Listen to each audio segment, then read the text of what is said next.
Hello, hello. Right, back on to some more, well, not quite Unity today, probably some more Blender. We managed to get some basic, a basic character created in Blender and animated using Mixamo yesterday, and then imported into our game in Unity. What I'm going to do today is follow along another tutorial that creates the character with a slightly different method. So hopefully I'll have a better understanding of how to create these characters and probably spend a bit more time on details today. So yeah, we're just going to continue on with this and see how it goes. So the tutorial today is Joey Carlino, and it looks like it's a very similar kind of setup from what we did yesterday, but it's a slightly different method. But yeah, that's going to be the plan. I'm going to drop Spotify audio a little bit. And that should be alright. Chances are you've seen this one about how to model characters fast. And you'll know that I'm not exaggerating when I say probably the quickest and easiest way to model a character in Blender. You all seem to like that video, but I noticed a lot of the comments. I noticed a lot of the comments were just the same few questions. So this one is meant to answer all those questions as well as teach the basics of the technique. I have a bunch of character modeling videos planned for October, so this is the perfect time to talk about this again. And if you want to download the characters I make, all of them will be available on Patreon. Here's a summary of what we'll cover. We'll start with talking about the skin modifier, which is what makes this whole process possible. Meanwhile, we'll be building our character from a single vertex and a few modifiers. Basically, we're just extruding the vertex to drop side figure. I'll show you how to add some personality to your character by varying line thickness and creating mass. And I'll show you a quick way to add an armature. The skin modifier can take you really far. If you want more detail, you can use what you made as a base for sculpting. After that, we'll add eyes and some color. By the end of this video, you'll be able to make a simple, completed character. Alright, let's get started. Alright, so here we are in Blender. I'm using version 2.93. And to get started, I'm just going to add in plane, tab into edit mode, make sure you're Go normal speed here, because I think it's going to go quite fast. M to merge. You can merge it at the center, and that's basically just going to turn all of those points into one single point. So you started. Alright, so here we are in Blender. I'm using version 2.93. And to get started, I'm just going to add in a plane, tab into edit mode, make sure you're in vertex select for this. I'm going to select everything and hit M to merge. You can merge it at the center, and that's basically just going to turn all of those points into one single point. So you might be wondering why I started with a plane if I'm just going to turn it into one vertex. Well, if you want, you can delete it, and you can actually add in a single vertex. But to do that, you have to go up to Edit, Preferences, go to Add-ons, and search for Extra Objects, and just make sure Extra Objects is enabled. Then you can hit Shift-A, and you can actually add in a single vert if you want. You can even add in Suzanne the monkey, tab into edit mode, select everything, hit M, and merge everything at the cursor. And still, we have one single vertex. You can do it whatever way you want. It doesn't really matter too much. So now we need to add a few modifiers. So you can come over here to Modifier Properties and add in a Mirror modifier because we want our character to be symmetrical. Next, we can add the Skin modifier, and this is going to give our character some thickness. And then we can add a subdivision surface modifier, and this is just going to smooth it out. And I'm just going to turn the viewport levels up to 2, so it's a little smoother. And I want our mirror modifier to be a little easier to use so that points don't have to be as close to the center for them to actually merge. So to do that, we can just take this merge distance and turn it up to something higher, like 0.1. And now you can see it doesn't have to be as close to the center for them to actually merge. That. You can also turn clipping on if you want, which is just going to make points in the center not able to move to the sides like that, but I like to leave mine off and just have the merge distance something a little higher like that. If you want to shade this smooth, normally you'd be able to go back into object mode and right click and shade smooth like that, but you can see it's not really working. With the skin modifier, you have to do that over in the modifier panel by clicking this smooth shading option like that. We're going to be using X-ray mode a lot so we can see through our object, and you can do that with Alt-Z to do that over in the modifier panel by clicking this smooth shading option like that. Nice. We're going to be using X-ray mode a lot so we can see through our object, and you can do that with Alt-Z, or you can hit this button up here that looks like two squares overlapping. And if you want to move your object around without hitting G, using this little gizmo right here, you can turn that on up here. There's a little drop down, and you can turn it on for moving, rotating, and scaling. If you're wondering why my shading looks like this, I just have a matte cap on. So you can turn that on if you want and go up here to shading, there's a drop down. I switched mine from studio to matte cap, and I'm just using this normal lighting one right here. Alright, so back into X that on up here. Right. shading option like that. We're going to be using X-ray mode a lot so we can see through our object, and you can do that with Alt-Z, or you can hit this button up here that looks like two squares overlapping. And if you want to move your object around without hitting G, using this little gizmo right here, you can turn that on up here. There's a little drop down, and you can turn it on for moving, rotating, and scaling. If you're wondering why my shading looks like this, I just have a matte cap on. So you can turn that on if you want, and go up here to... So we did mirror, then skin, then subdivision, and this was 2, and this was 0.1.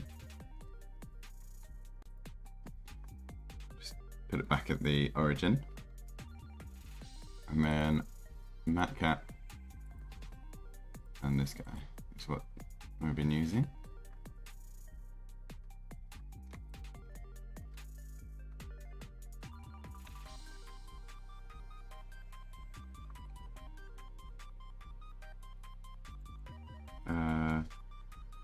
Right, let's start fresh though.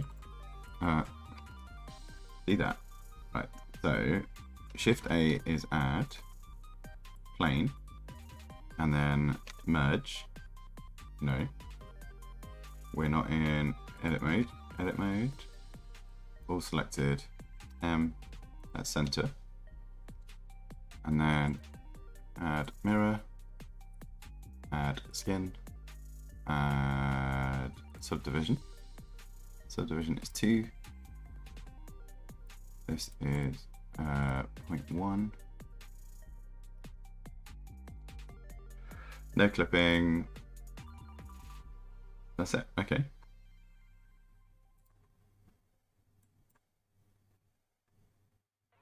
Shading is a drop down.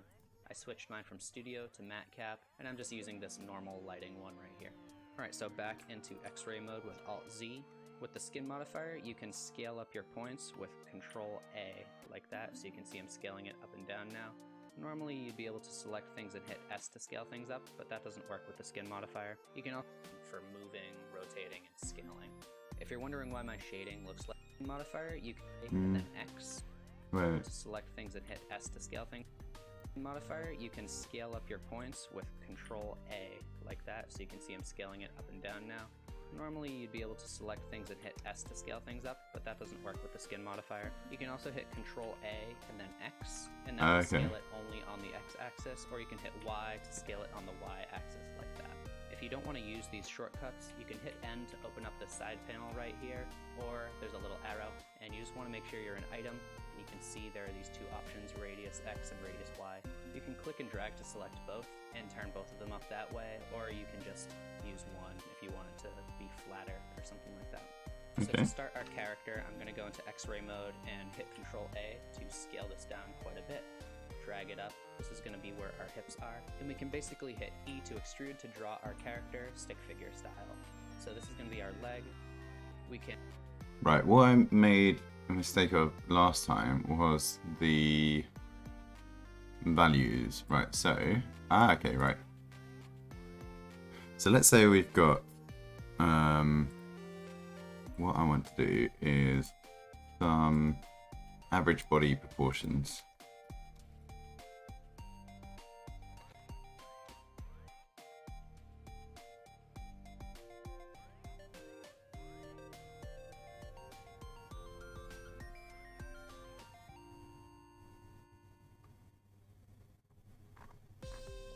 Here's the images.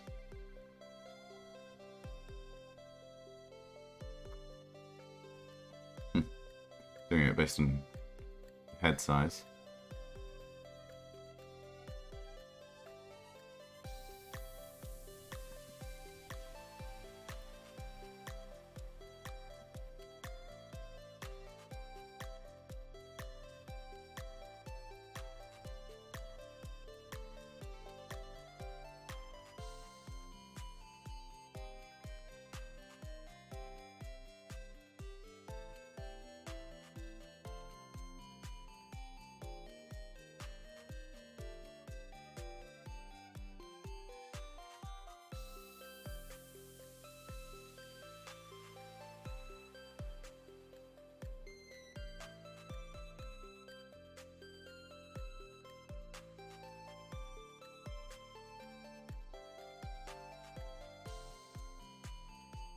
Average person is generally 7.5 heads.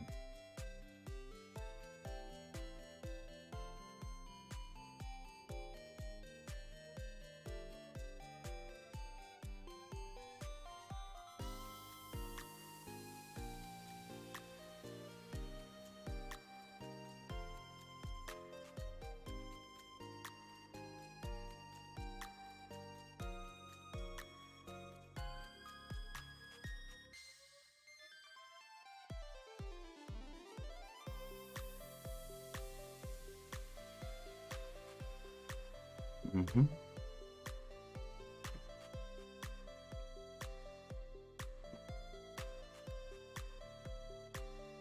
The shoulder, 1.18.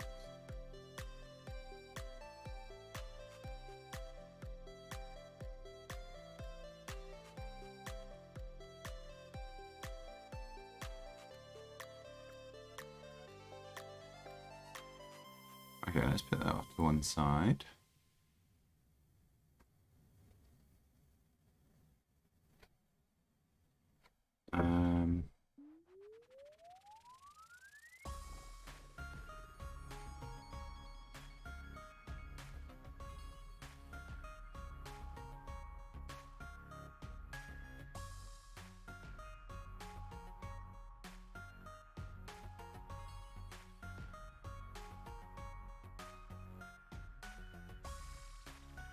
So if we're going to do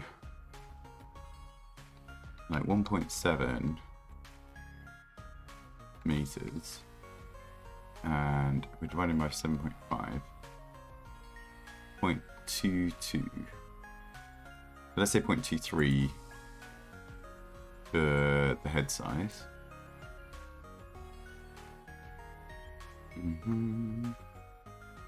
Legs are typically 3.5 to 4 heads long. 3 plus half equals 3.5.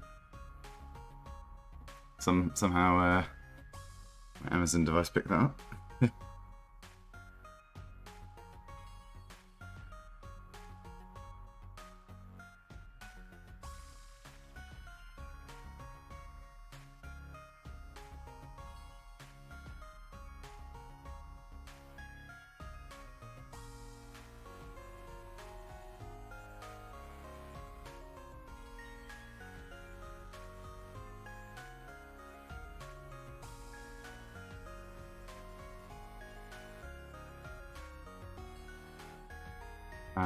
Right, so 4 times that is roughly a meter.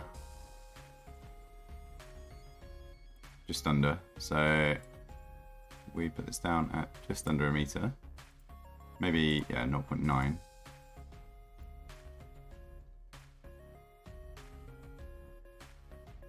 And we probably want to scale this down a little bit. So we do this. Do Shift A, no. I just see a smaller radius at the moment. And hit E to extrude and then Y to extrude.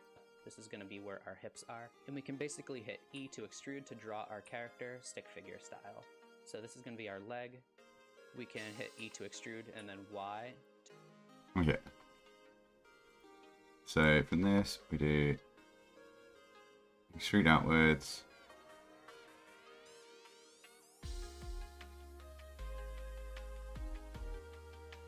Then extrude down, and then we move up and extrude Y. Okay.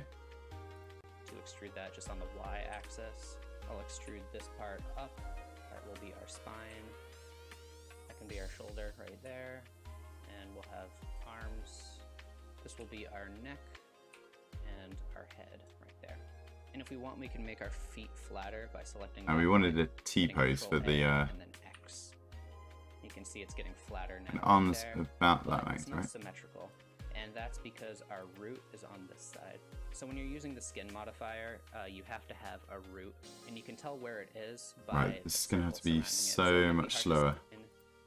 I don't want to slow down the voice though, that just gets annoying. That can be our shoulder right there, and we'll have arms. This will be our neck and our head right there. And if we want, we can make our feet flatter by selecting that point. hitting Control A and then X. You can see it's getting flatter now right there, but it's not symmetrical.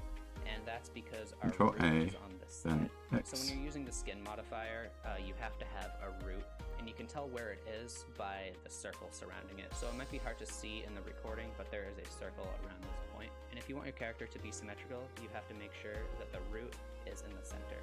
So to move it, you can just select a center point. I like to keep mine on the hips, so I'll select that right here. And in the modifier panel, you can hit mark root like that. And now you can see that our feet are symmetrical now. Another thing to keep in mind is that if you have any disconnected parts like this, you have to make sure that each separate portion has its own root. So if I add a root right here, now it's working, but before it wasn't because there was no root. All right, now we can start scaling some points up. So I'm gonna start with the head. I'm gonna hit Control R to add in a loop cut like that. Control A to scale that up quite a bit. I want this to be a little more spherical, so I'm gonna bevel this point with... Right, let's just sort out heights and stuff like that then. So this is 0.9. This is already too tall, so can I just do G? Can just do G. Right, but what I want is, I want everything to stay on 0, 0. So select all of these and do 0. Oh.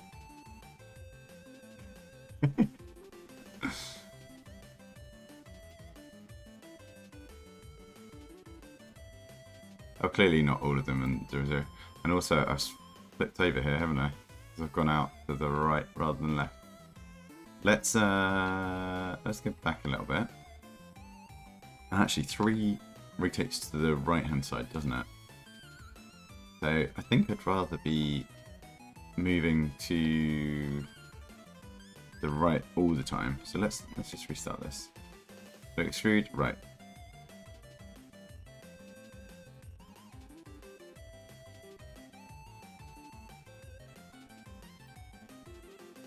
Right down to the floor. And then we do extrude Y. Oh, can't look at no. Extrude Y out here. This is our root, and then this one, it was Control A on X.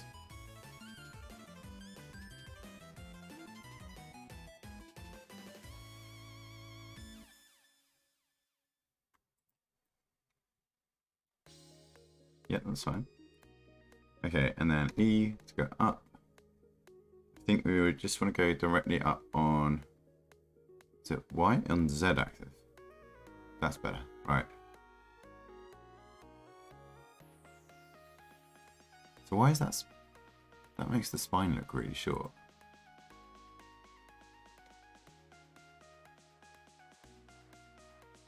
Leg to body ratio.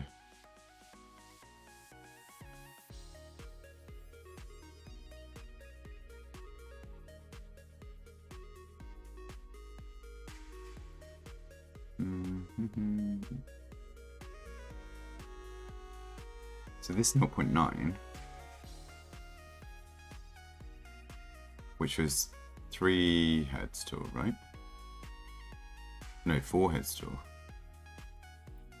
That's what happens if we just move this down on the Z axis. That does it like that. Okay.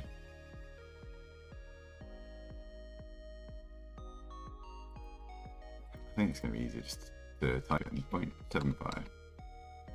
And then this one's also going to be the same height. That'll be 0.75 and 0.25.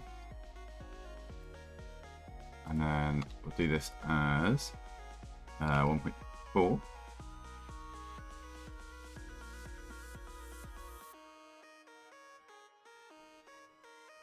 And then we're going to extrude out on the x-axis only.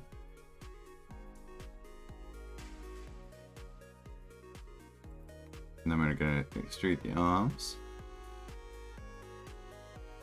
Again, just on the x-axis really. We'll just T-pose them for the moment.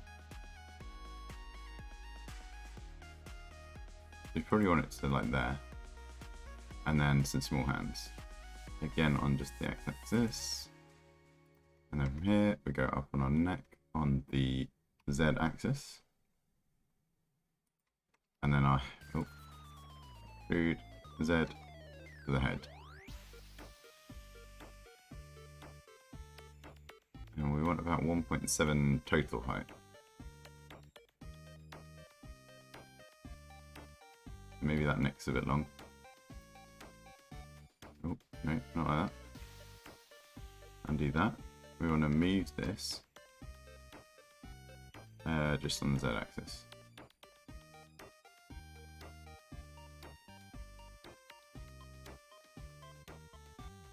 Okay, maybe. Like the total length of the arm should be roughly the height, right? I think.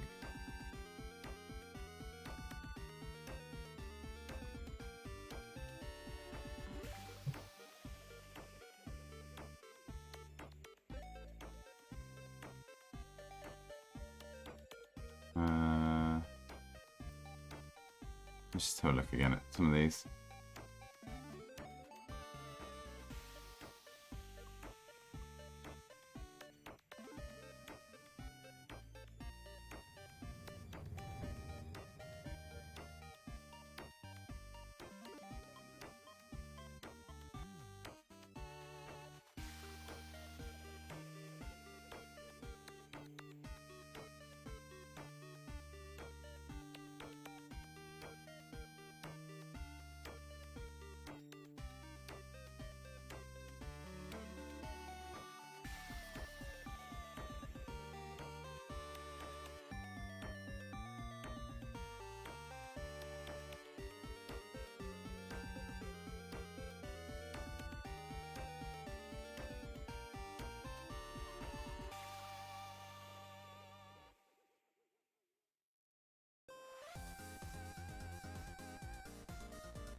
I'm going to go too much in detail there.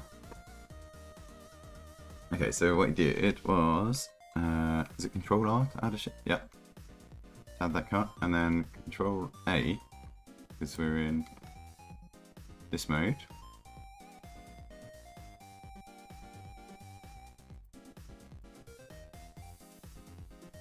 I think that can go a little bit higher. I think really this needs to go a little bit lower. And also these GZ.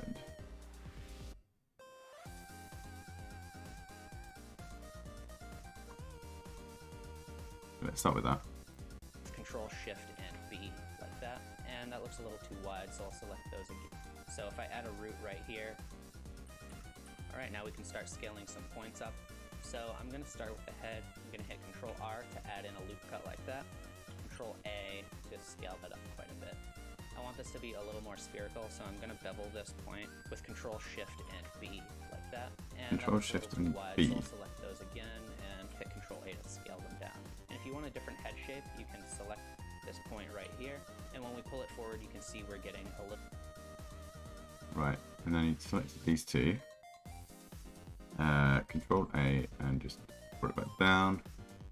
And then he said, if you want a different point, different head shape even, select this one and we just move it forward, which will be on the y-axis. Ah.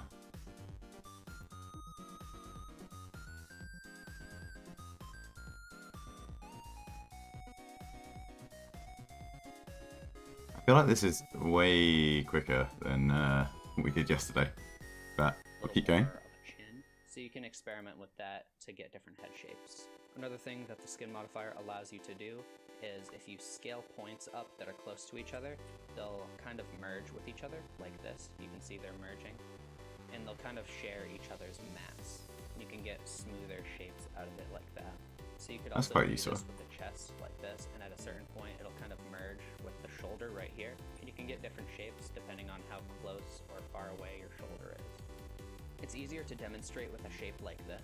You can see that when I scale the center point up, it'll slowly start to smooth out the shape, and you can see that it's kind of merging with the other points. If I scale it up high enough, it will just be one smooth shape connecting like kind of all of them. And this is a way to control like how much mass there is on certain parts of your character, and you can create like some more complex shapes this way.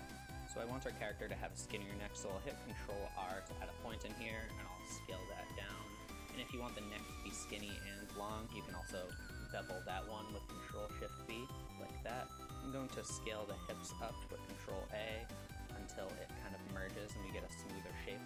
And if you want the torso to have a different shape, you can add a point in how do I here make it with smaller? Control R, and you can scale that up too. So if you wanted to have like more bottom heavy or something like that, or a bigger chest, or you can use Wait, kind of all of them. give that a second.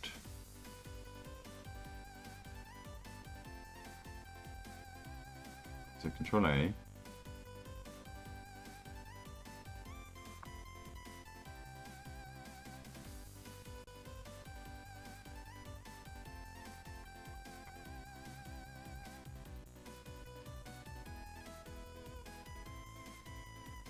What is going on there? Oh, it depends on where you start, okay. What? Why have we got that weird shoulder? Shouldn't it be copied?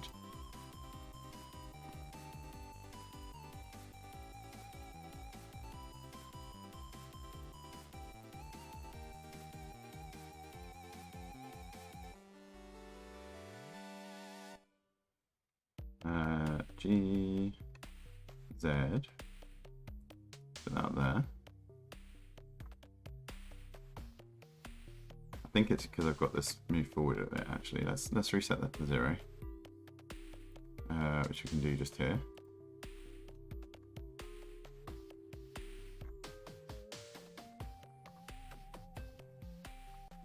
And this is a way to control like how much mass there is on certain parts of your character, and you can create like some more complex shapes this way.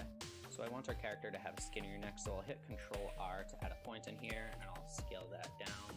And if you want the neck to be skinny and long, you can also bevel that one with Control Shift B, like that.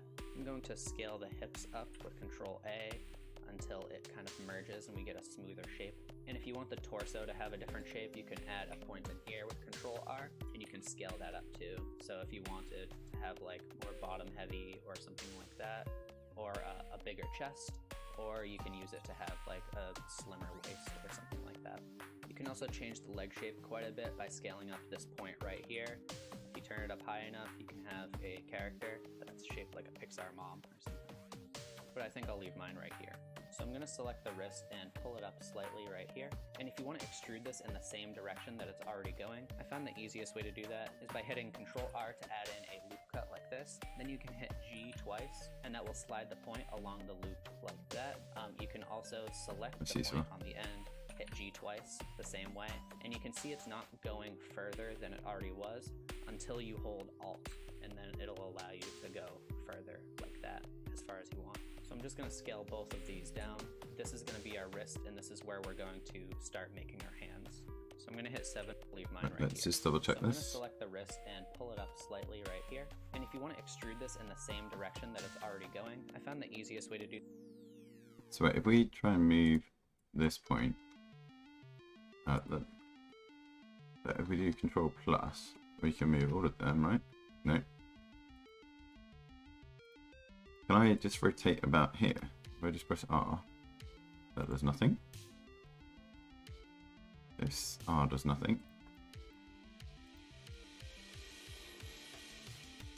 Okay, rotate. Isn't the same here, I don't think.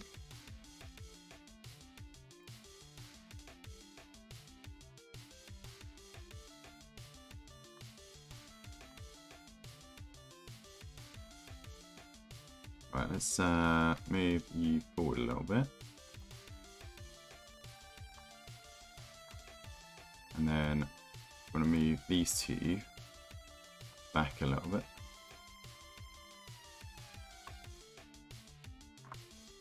Do that is by hitting Control R to add in a loop cut like this. Then you can hit G twice, and that will slide the point along the loop like that. You can also select the point on the end, hit G twice the same way, and you can see it's not going further than it already was until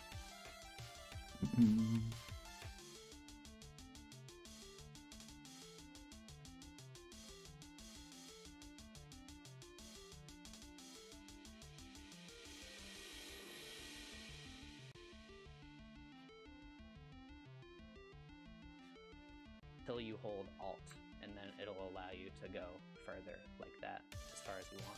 So I'm just going to scale both of these down. This is going to be our wrist, and this is where we're going to start making our hands. So I'm going to hit 7 to look from the top. Select this point right here, and the shape I found that works best for hands is just kind of extruding fingers from the center like this. So we'll have 3 right here, but I think I'll leave mine right here. So I'm going to select the wrist and pull it up slightly right here. And if you want to extrude this in the same direction that it's already going, I found the easiest way to do that is by hitting Control R to add in a loop cut like this. Then you can hit G twice, and that will slide the point along the loop like that. You can also select the point on the end, hit G twice the same way, and you can see it's not going further than it already was until you hold Alt, and then it'll allow you to go further like that as far as you want. So I'm just going to scale both of these down. This is going to be our wrist, and this is where we're going to start making our hands. So I'm going to hit 7. You scaled these down. Just Control A and like that. Actually, this one can probably come down a little bit as well.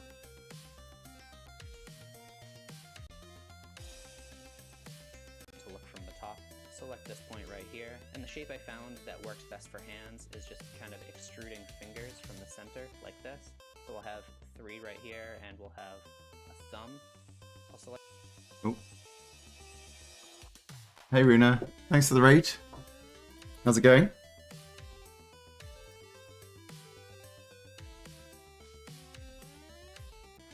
Let's see. Does this command work? Runa. Oh, you've been playing Cuphead?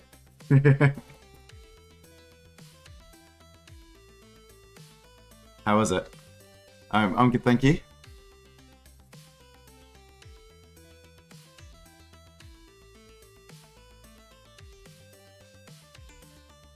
Were you doing your boss rush?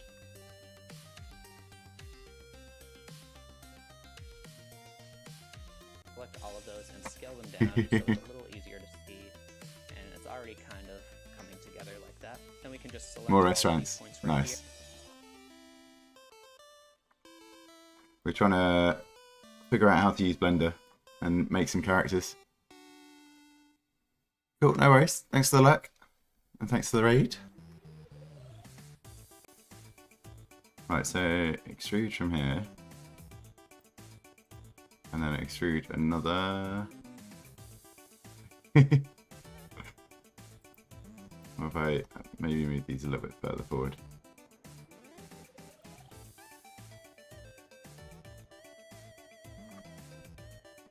Here and extrude them at the same time with E, and we can do the same. Has he turned down the merge point? No.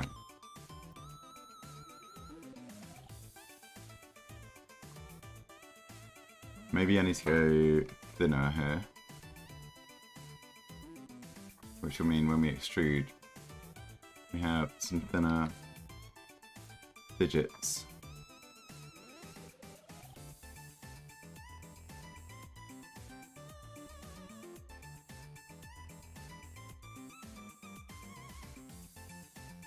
Is this going up and down on the Y as well? Yeah, it is. Can I just stick it to X? That might be easier.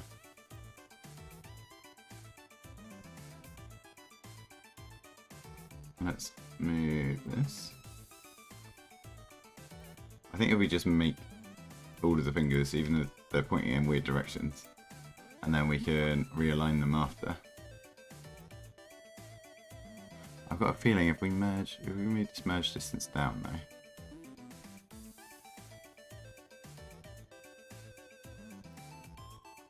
Does that give us a bit more control here? Not especially.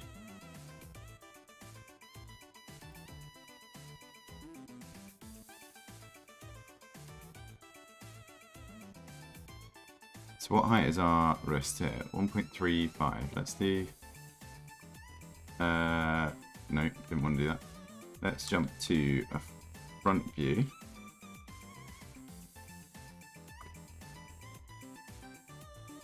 And then put these all on the same point. So all of this wrist, we'll change this 1.35. So why is this not on 1.35?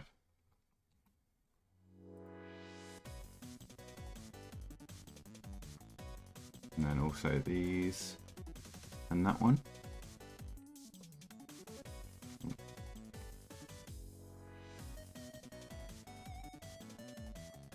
Why does that look like it's high? Why is it high? Oh, is that making the average of them all 1.35?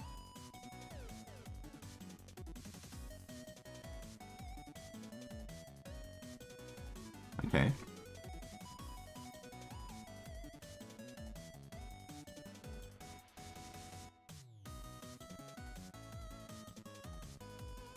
So do I have to do... I think I have to do them individually, which is a bit annoying. That's fine. That needs doing. Nope. Right, I think they're all... there's one off. Which one's off? This one. Nope. Oh. At 1.5.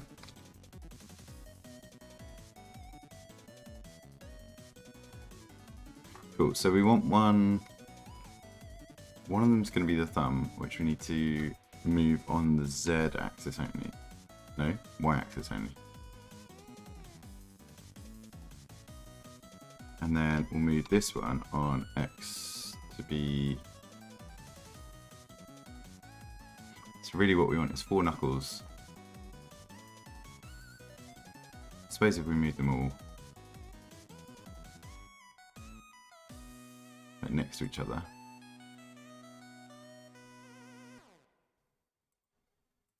It's basically going to be the skeleton, isn't it? So, and the thumb back here somewhere. And then we extrude them again. So we select all of them, extrude, and shrink them down. No, we wanted to shrink here.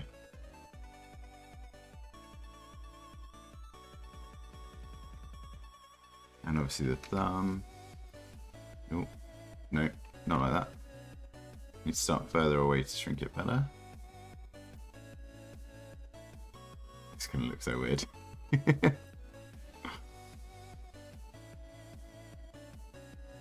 That's kind of better.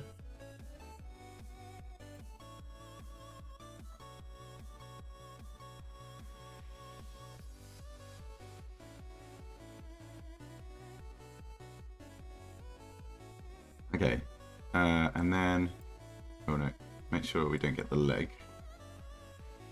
No, we don't want to extrude, sorry.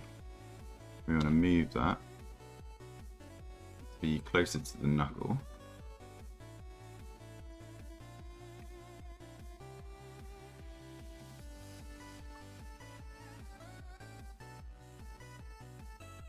If we move all of these ones close together.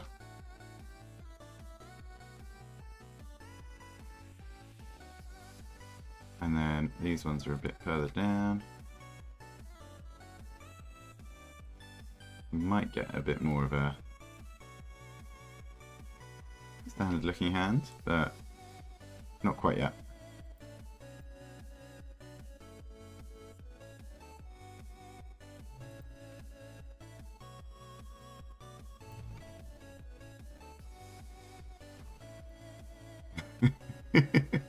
Looks so weird.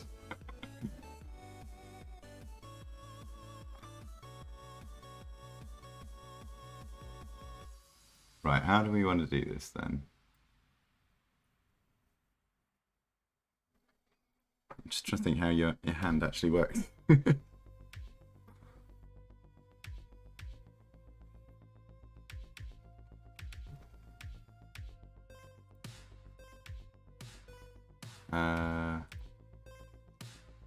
And phones. Let's have a little look. So if I put that into that window there, and that should show up on screen. Yeah.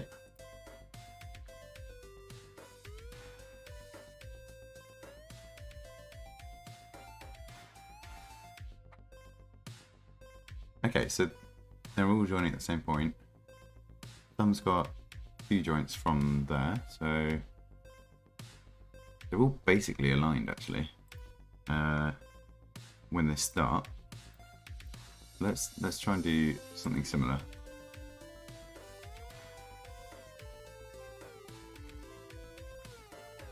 So from that point, we need to make them.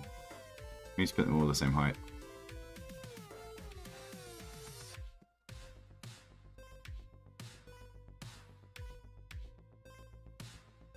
I wish there was a way to set them all at the same height.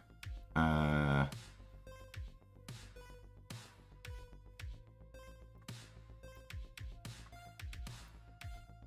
think I'm just going to have to do them individually, unfortunately. It'll take a little while. This 1.55. It's probably an easier way to do this, but I don't know enough about Blender yet.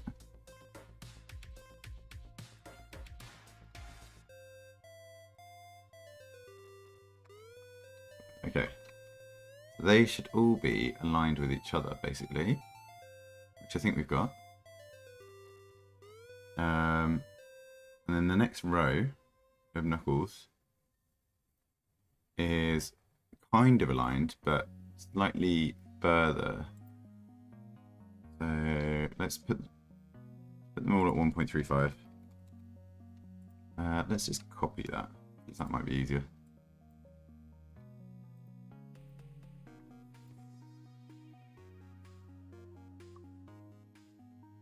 Did we just lose the vertex there? No.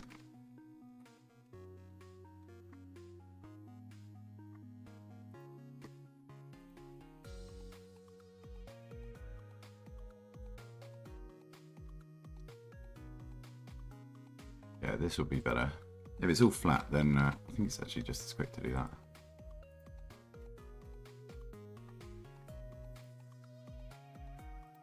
We get them all flat and then we can model it properly.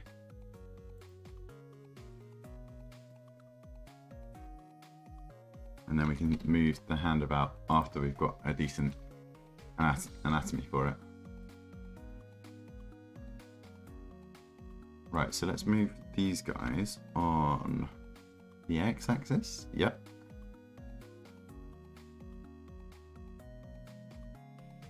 So thumb is quite short. Actually, let's move all of these on X.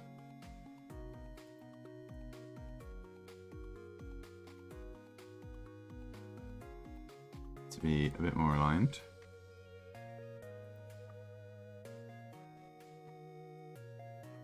Right, and then, yeah, the thumb is quite short. Is that the right way? You want the thumb pointing forward, with the hands facing down, yeah.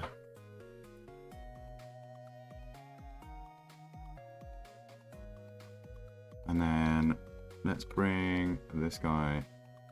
Oh no, we'll do them individually. UI.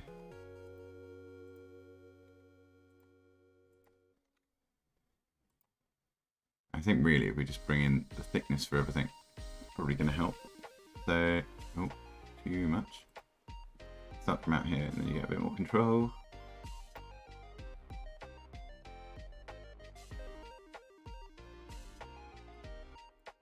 And then can I do all of these and do this, kind of.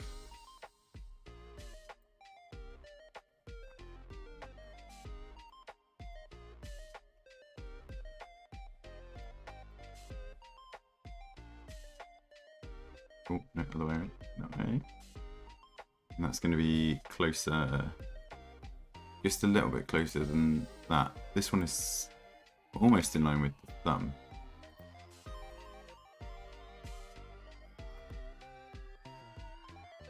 Okay, and then these ones are all pretty short. This doesn't even reach. This goes in line with our middle finger, and then there's one more small joint. We just want to do an X at the moment.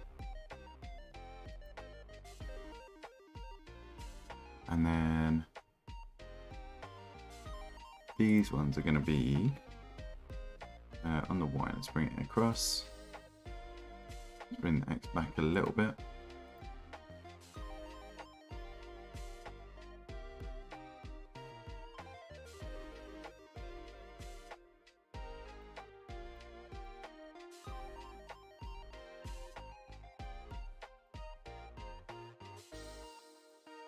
Middle finger is going to be the longest.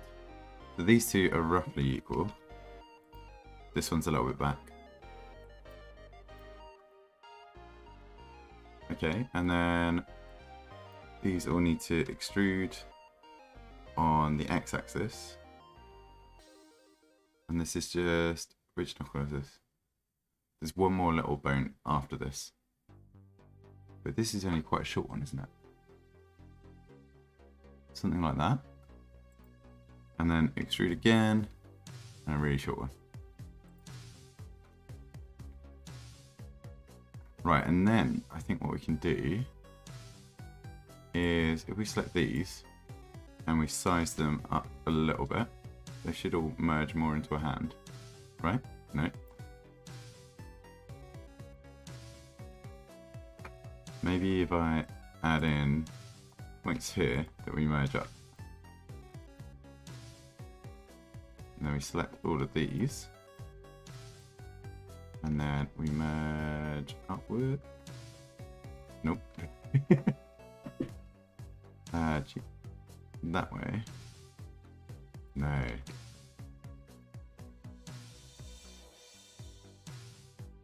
We want the mass on the other side. Here.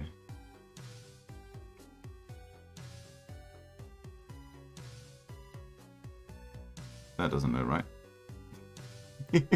Look at that.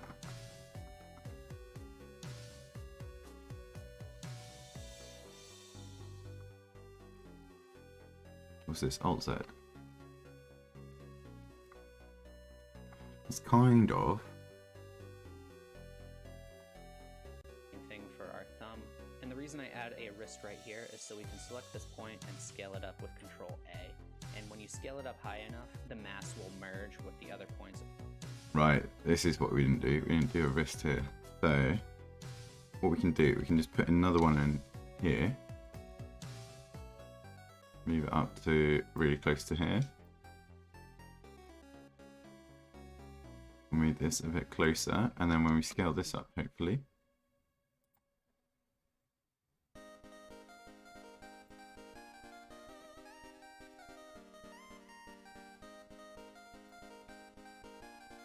What if we move them along the wrist a little bit? Ah.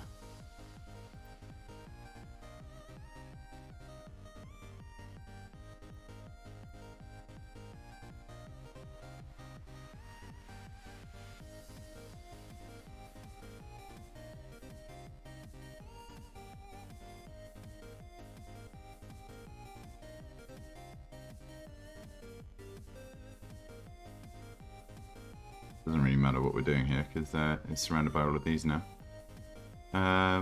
Maybe it's a case of getting rid of these ones. Let's just delete those. Delete vertices. No, not what we wanted. How do we merge these?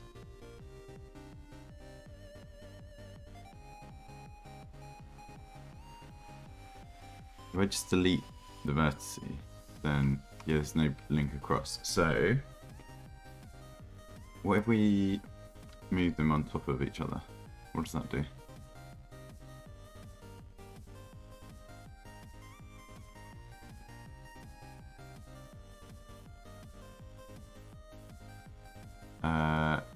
Once you undo Control R. Control R, Blender. Opposite.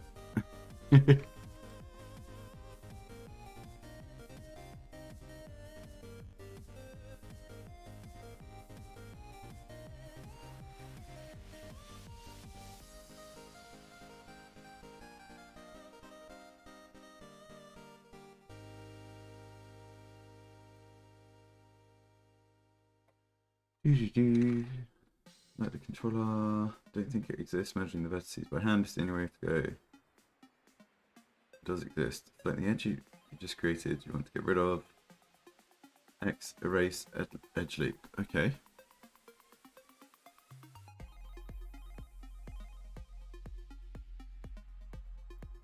Okay, that's what we wanted. Dissolve the vertices. Then we put that further up. So this is the one we want to get rid of. This one, this one, this one. And then all of these we want to shift a little bit up. And actually all of these further up as well. That's starting to look more like an and. I think what we want is another edge loop in here. Oh, whoa, what's happened there?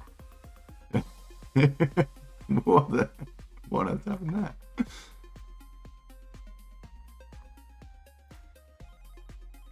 Right.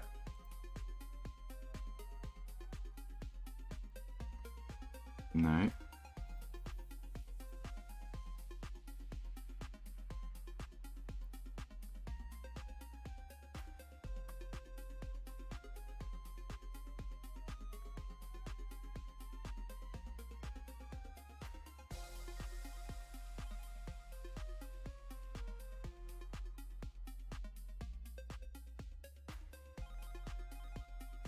How have these all shifted again? God's sake.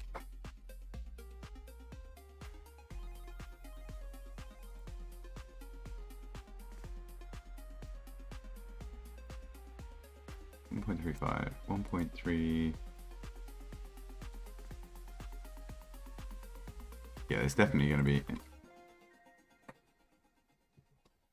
easier way to transform all of that.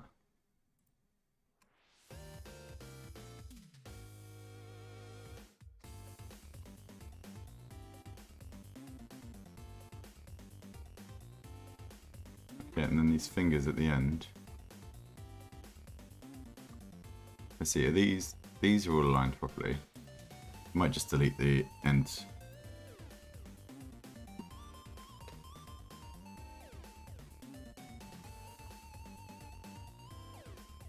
Oh, not that. This way. Nope. Dissolve edges? Dissolve vertices? That's not going to help. Oh, that definitely didn't help. I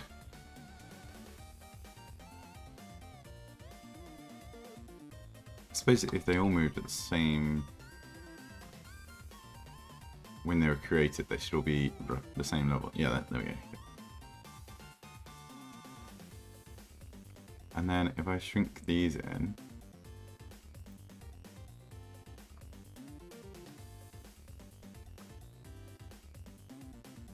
GY.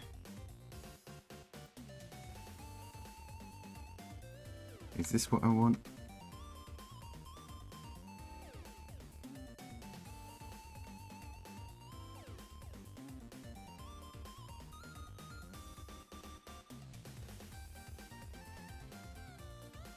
And then I suppose if we can bring the fingers in.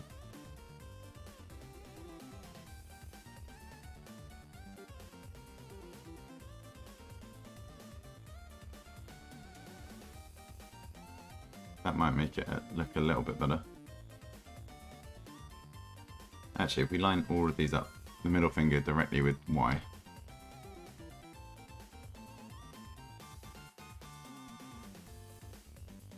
Zero, U, 0, U, 0.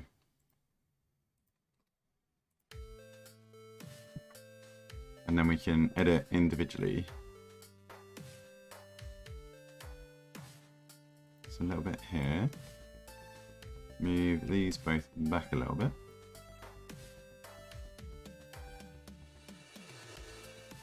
No, on the y-axis? Yeah. And actually a little bit on the x-axis. Come back.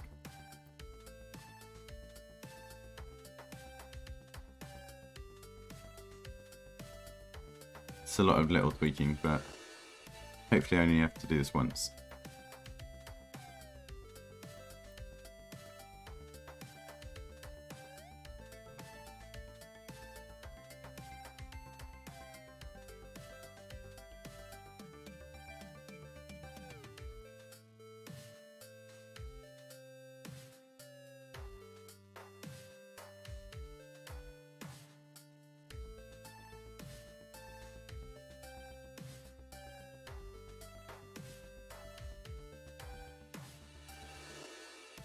Right, this finger needs straightening up a little bit.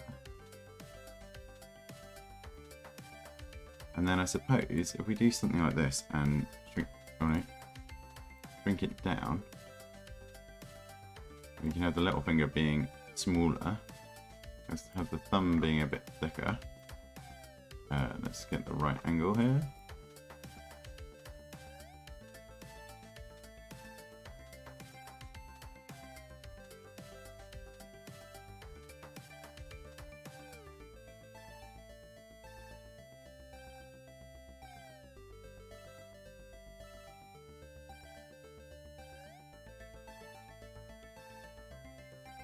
Maybe you want to move that across here and then scale it up a little bit.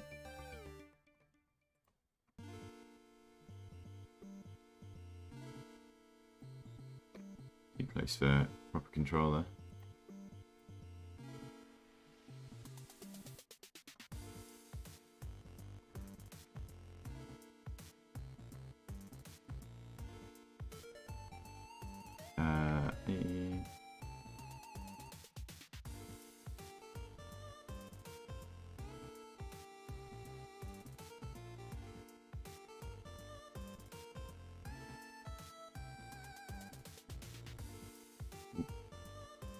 Not what I wanted. What I wanted to do was probably something like that. Just looking at a little bit more like a hand. So GX, I'm going to move these in a little bit.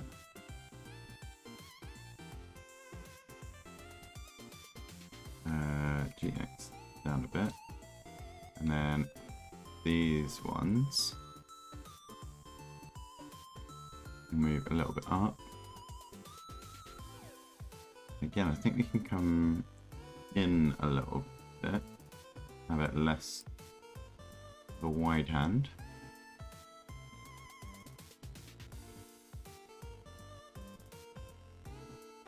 Right, you know what? I think that's kind of okay. If we shrink this, select these two, and we bring them in a little bit.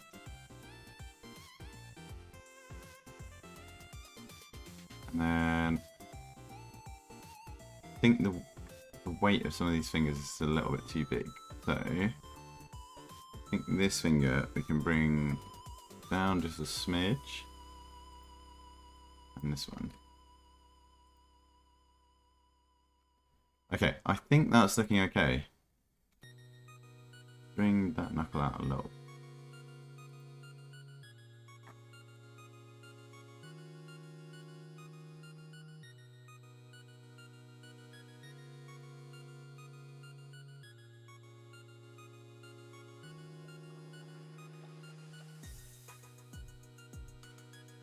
Okay, I'm alright with that.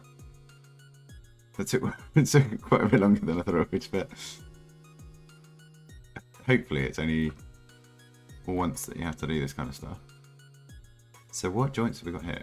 It's not really joints, are they? I suppose it's just points of useful control. But if we move this further back to be the elbow, or closer to be part of the wrist. I think this is going to be the elbow.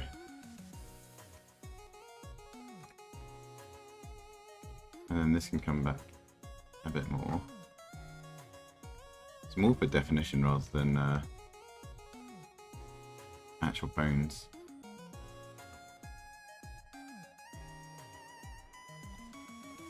Okay, that'll do for the moment. Let's go back and see what we're doing. Around it. And this point right here will keep the wrist small. So now you can move these points around with G or scale them apart for a more natural shape like that. Or you could scale all of these points up where the knuckles are so that they merge together and have like a smoother shape. And if you're not happy with the amount of digits that I have right here, you can make as many as you want with this setup. So I'm just going to select these and hit Shift D to duplicate them. And then I'll just select this point and that point and hit F like that. You can just do that a few times like that. And then I'll select all of them and move them to the center. And you can see sometimes it'll get kind of broken and you have to move them around a little bit for them to start working correctly. But a lot of the time just scaling this point up more will fix it. So this might be excessive, but it's just a way to show you that you can make as many fingers as you want. Personally, I like to stick with 4 digits on my hand. If you want to add some knuckles, you can just select all of these points right here and right click and subdivide. And I want to have more knuckles than this. So there's this little box that pops up when you subdivide it. You can just open that up and change the amount of cuts like that. So now you can see we have the correct amount of knuckles. And for the thumb, I'm just going to add 1 with Control R like that. And now I think our hands are looking pretty good. If you wanted to make your character look bigger, you could move your shoulders further apart and also scale them up a little, as well as the chest. So I'll just scale the chest up really high right there. And if you want the chest to come out more too, or the back, you can just scale outward, kind of like you would with an arm, except you'll go straight out like that. And if you scale it down a little, you can see the mass is kind of merging like that. And right now this just kind of looks like a ball or something like that. So if you want it to be wider, you can just use the slider up here to make it a little wider. So now we have a big chest. And you could do the same thing with the back if you really wanted to. So I'll do the same thing. Scale it down a little. And you might have to. Wait, is he kind of like extruding that? Except you'll go straight out. Yeah, like that. And if you scale it down a little, you... Okay, so rather than wait, how can we do this? Go here. So moving this back onto the 0. Oh, why 0? No. Here, select 0. And this one back onto 0. He was saying you can extrude outwards. What is with that cut?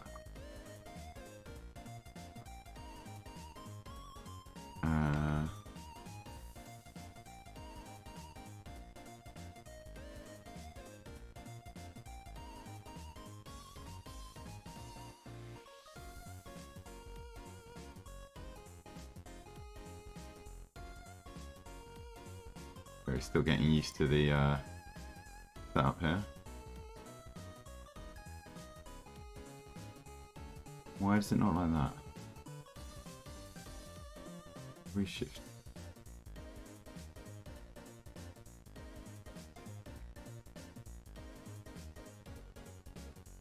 Right, let's take that off.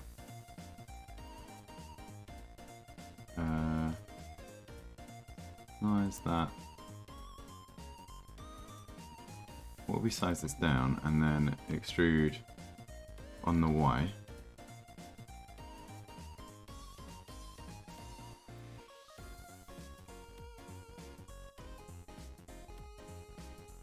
Why are we getting that shape? But why have I forgotten how to move around it in view as well? So we got that.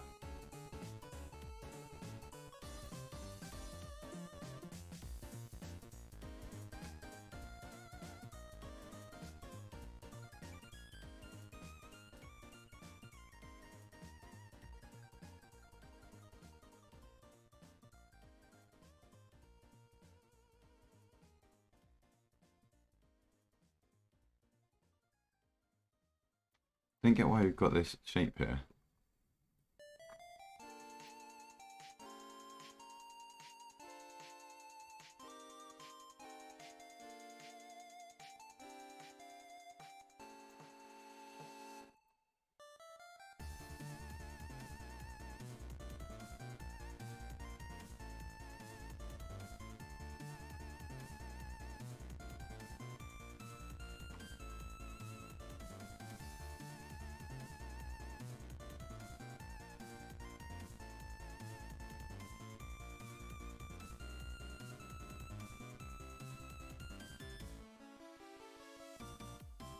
GG. Alt. No.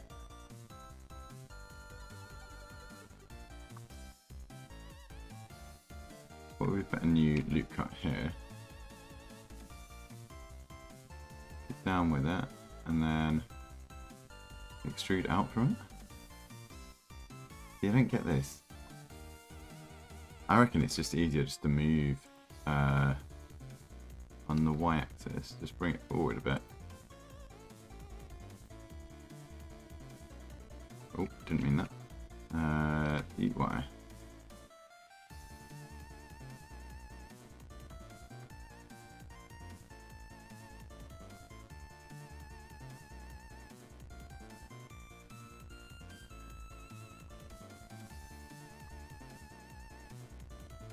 Right, let's undo most of that. We're obviously doing something different from what he's been doing. So we're all aligned on Y, which is good.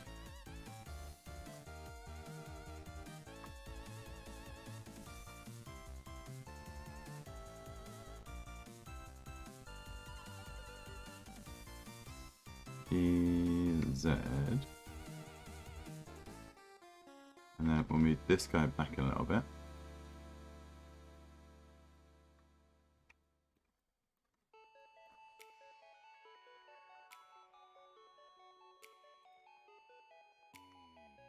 No, not F. G, Z. Bring the neck down a little bit. Then actually we can scale, oh, not quite like that. I'm going to scale it up a little bit.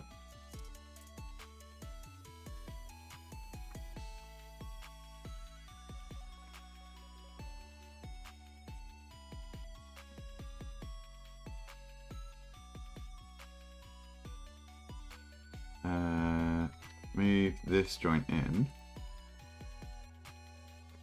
And then I think a little bit wider there.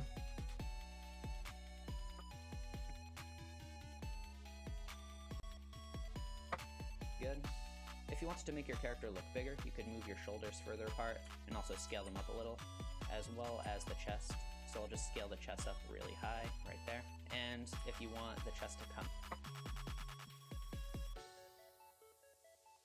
That doesn't seem to be doing anything for me.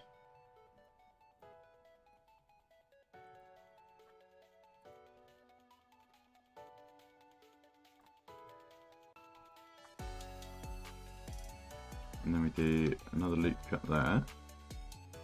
And we can scale this up.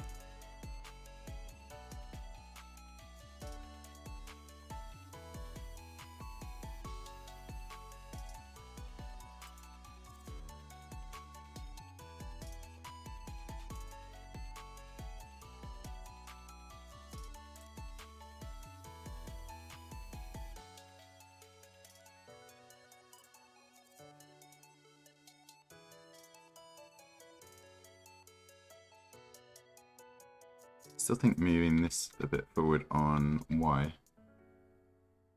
No, E, Y. That works better. I want a bit of a belly here.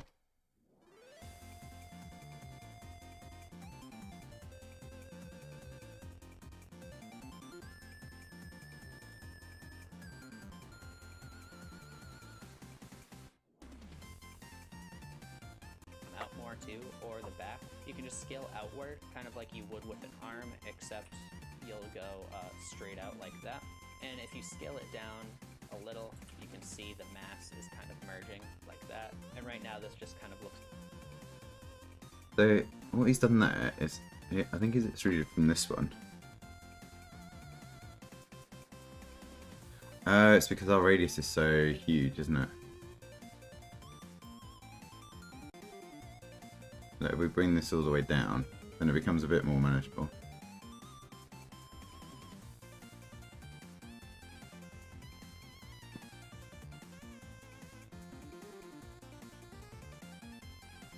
Let's just do 0.1.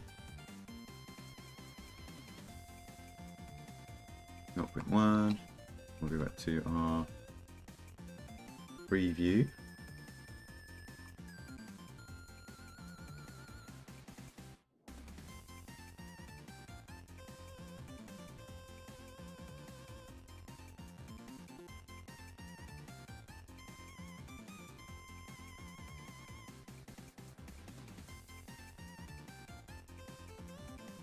And then if we bring it out more, right, this is better.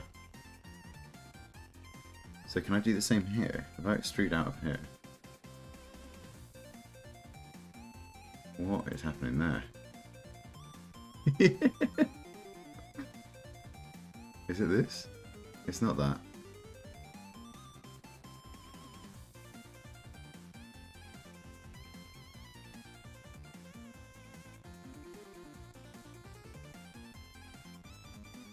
Extrude on Y only.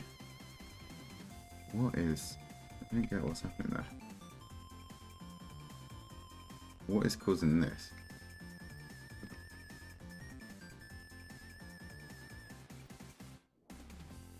It's one of these points, isn't it?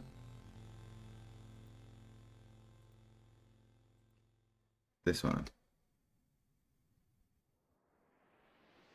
We brought this way too high up.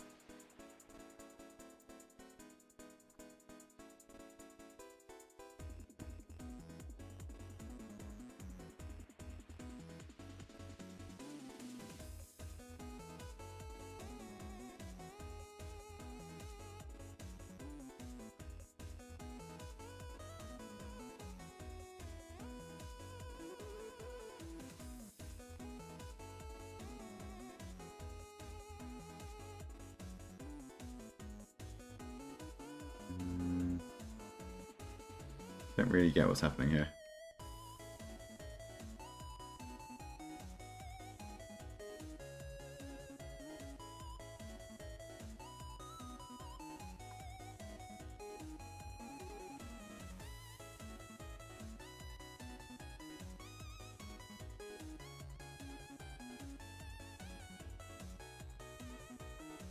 Hey, Triangle Polo, thanks for the chat. Thanks for the follow. How's it going?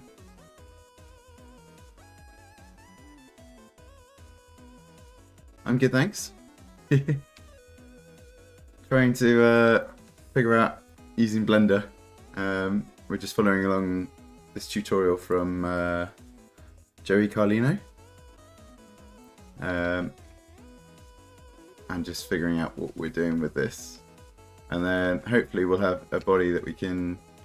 We've been using Mixamo from Adobe to rig up characters and put them into our game.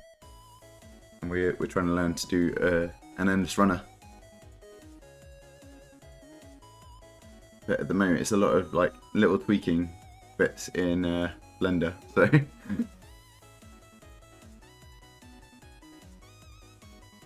Oh, nice! On Godot. Or Godot? Is that another... I'm guessing that's another game engine. What type of game are you doing? Are you doing an endless runner as well?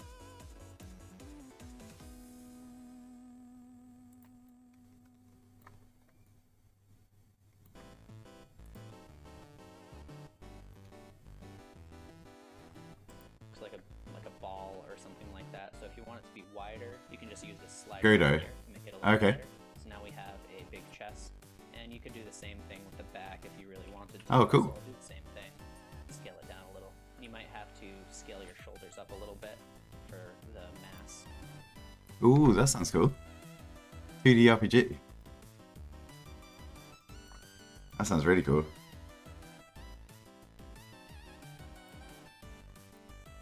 Don't know why you're getting this. Okay. And then I'm just going to scale up the mass, maybe? Nope.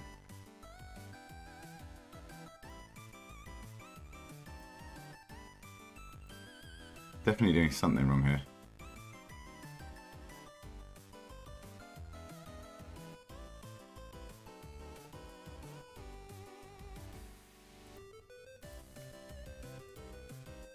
What kind of things are you wanting to teach through the game then?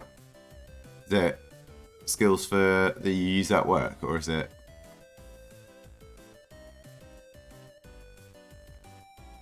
Something similar to that? Right, let's put this down there.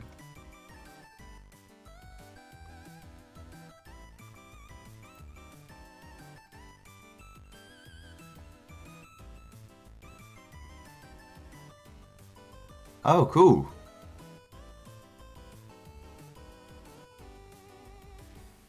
That sounds really cool.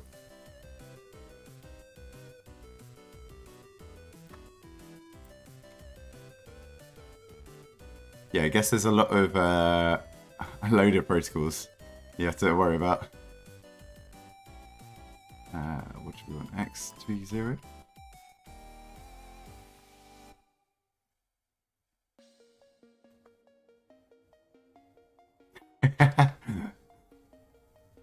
Yeah, sounds good. Oh.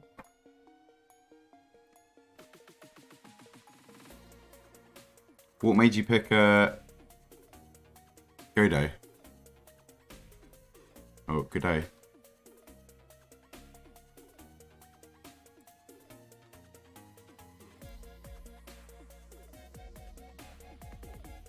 That's the foot. I was wondering what's sticking out here, but let's go out on the y-axis more. And then can we scale it up?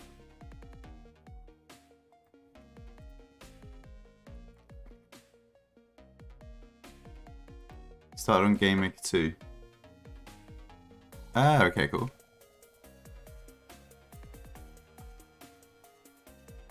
I pretty much just picked Unity because I think there's more tutorials out there.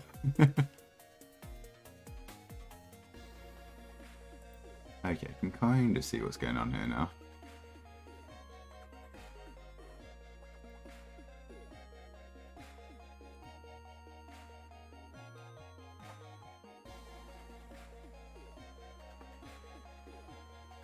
Now, can I extrude from here as well? Or is that going to break it all again? Looks like it's breaking it. I just want to extrude on the Y.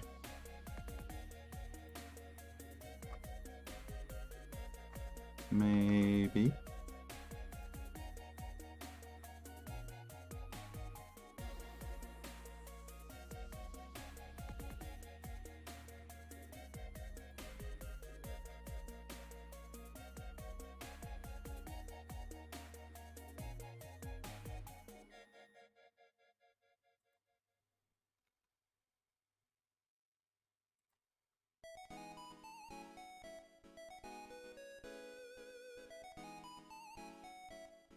I don't know how this. I don't know what is causing this thing.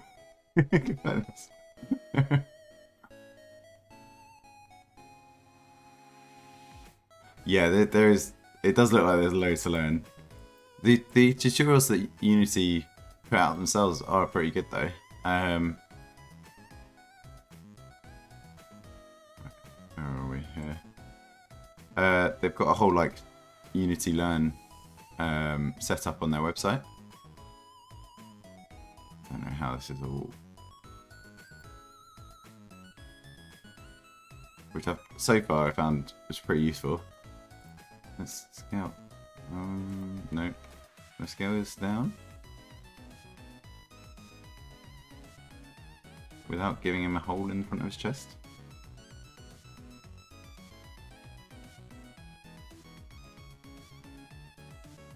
Maybe this needs to be scaled up a bit. No, it's already scaled up massively.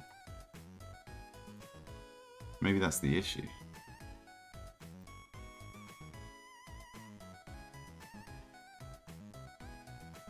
God, what's happening here?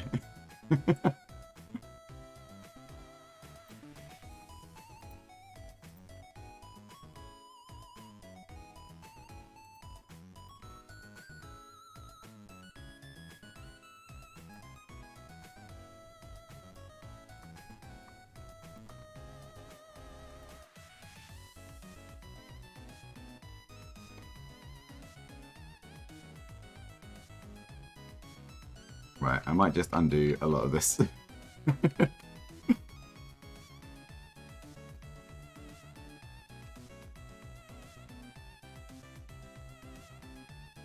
I don't get why his is so different. We do delete these. Can I delete this? Let's just get rid of all of these extra ones that we've just added in.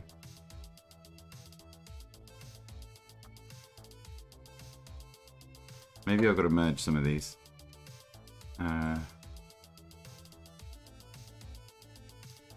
Okay. Then we bring this way down. I think this is the issue. I've got some of these set way too high. And now we can put in a center cut.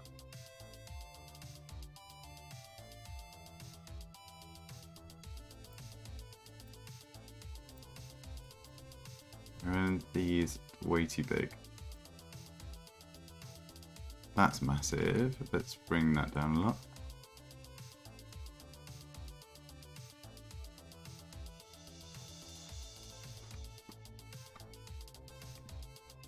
What are you using for your, are you doing like 2D sprites and stuff like that?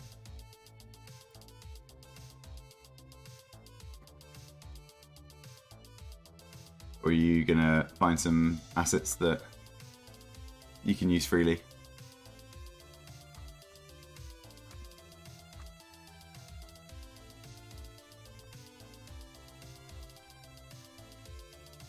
We want to bring this down a little bit. That's a bit better. And actually we might put in another cut here.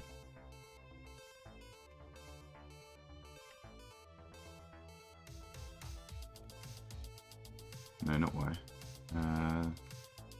UX.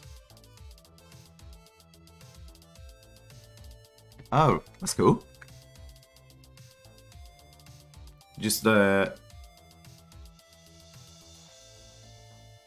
you use something like what's it called? Is it Aseprite that a lot of people use for pixel art?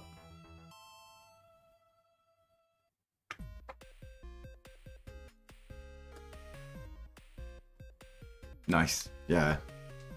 Yeah, I've been looking into stuff like that because I think one of the games later down the line I want to make will be like a 2D. Kind of on like a make a haunted mansion kind of idea, but I feel like that'll be a lot later down the line because there's loads of mechanics that I want in that kind of game. So yeah, at the moment we've been working with this. Let me just so we've been following along with some YouTube tutorials. Let me just open it up.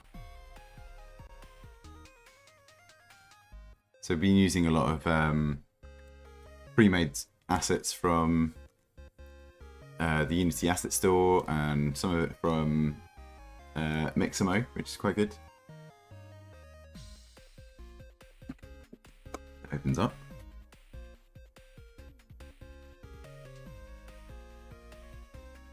We'll skip that for the moment. So yeah, I think we might have messed around with the spawning rates a bit, but this is the kind of set we've got to. So this is just the default character. I want to make a few of my own characters rather than just using those defaults. And I'll probably remake a lot of these models. At the moment, they're just like basic shapes in Unity. And yeah, we've pulled in some of these animations from Mixamo. It's really easy just to like tie in various animation controls. Oh, thank you. Where was it? Yeah, so we put this way up. And this is way too high as well. But yeah, at the moment it's figuring out all the controls and stuff like that. Once we've replaced our models here, then we should start looking at just tidying up the game and putting it up somewhere. I think it's just going to be a WebGL game, so it's just going to be up on the Unity site that they provide to you. So I don't want to spend too long on the first game. I know that it's very difficult to stop. There's always bits like, oh, I really want to do this and add in this function and this feature, and it ends up being like 6 months later and you're still doing the same game. Which I think is good later down the line when I've got a better understanding. But I think to start with, I need to just do loads of different types of genres and stuff like that. And so you learn all of the different techniques that you need.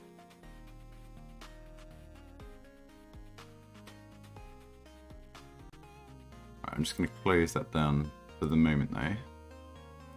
I've got a bit more power to work on this. Right, so what I don't get is, it looks like we're doing something really similar here to his character creation. But when we extrude... To make your character look bigger, you could move your shoulders further apart and also scale them up a little, as well as the chest. So I'll just scale the chest up really high right there. And if you want the chest to come out more too, or the back, you can just scale outward, kind of like you would with an arm, except you'll go straight out like that.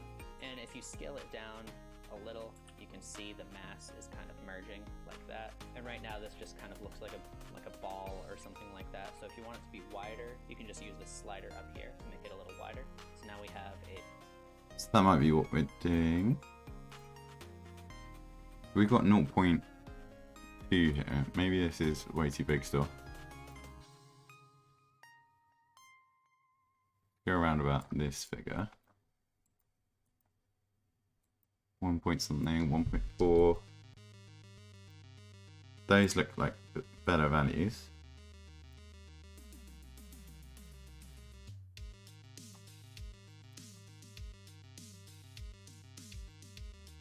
Yeah, kind of just like playing around with how difficult it will be in Blender. Obviously, I don't think I'm going to get anything as clean as the Mixamo characters, but just learning the process for the moment, so that in future it should be quite easy to model. And the thing with this Mixamo is you can very easily rig it up and then add in animations. So one that we did yesterday, I think this one, oh yeah, we want to save this. This will be, let's call this skin modifier model.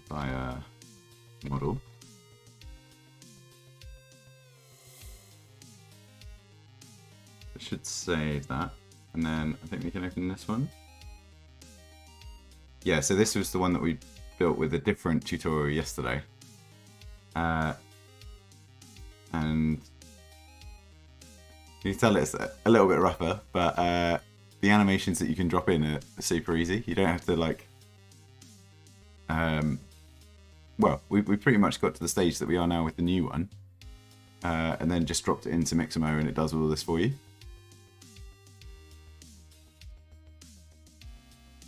So we'll jump back into this one.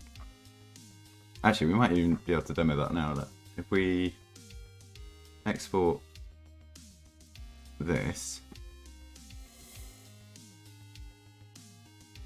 and then we go to Mixamo,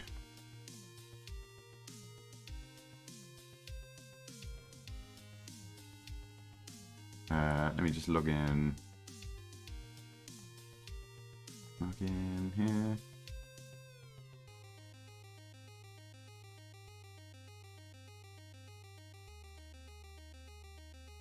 Right. And then actually we can pop it on here. So you just upload your character, which is that file that we just made, which is going to be in my Blender folder. This one.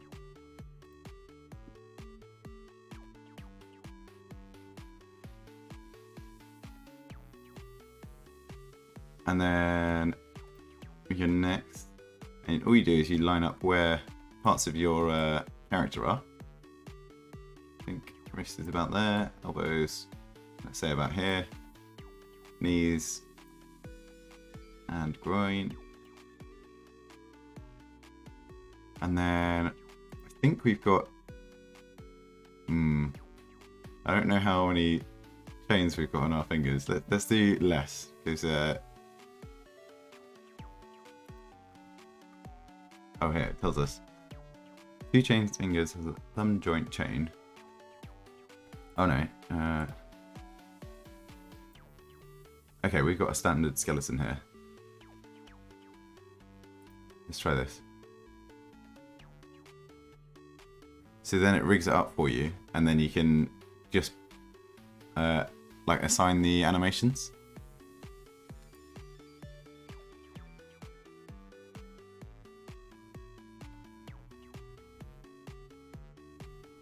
And there we go. Like we've not done anything here. It's doing it all for us. And we've just got this model now that is rigged. And let's say we want it running. We can just search for a running animation. And that's it. We've got our model that we've made running. So it's really, really useful. And this is all free. Like, I don't know.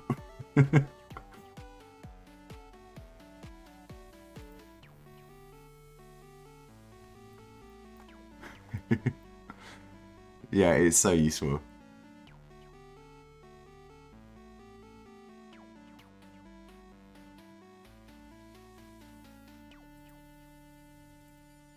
You can just, yeah, apply whatever models you want, whatever animations you want.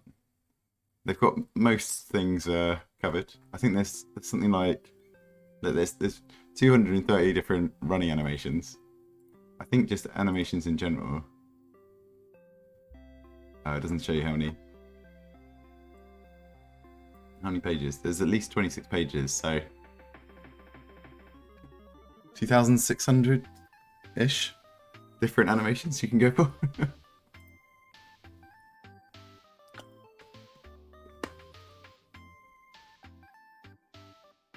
And once you've got that all set up, you just download it and then import that into Unity.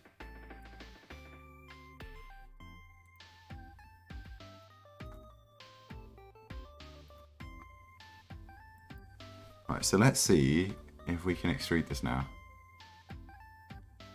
I don't get why we're getting this weird cut.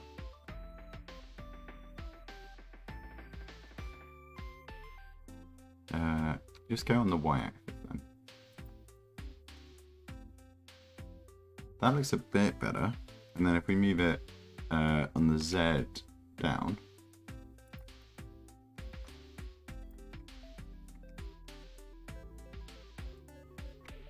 It's really sensitive. I think that's what the issue is.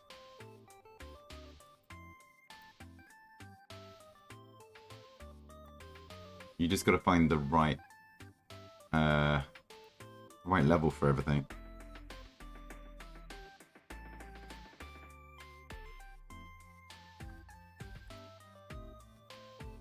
And then if we extrude backwards a little bit, just on the y-axis.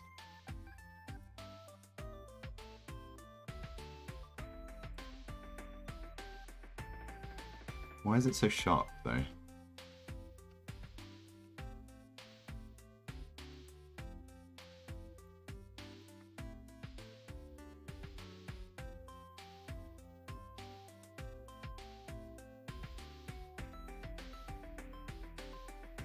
That looks a bit better.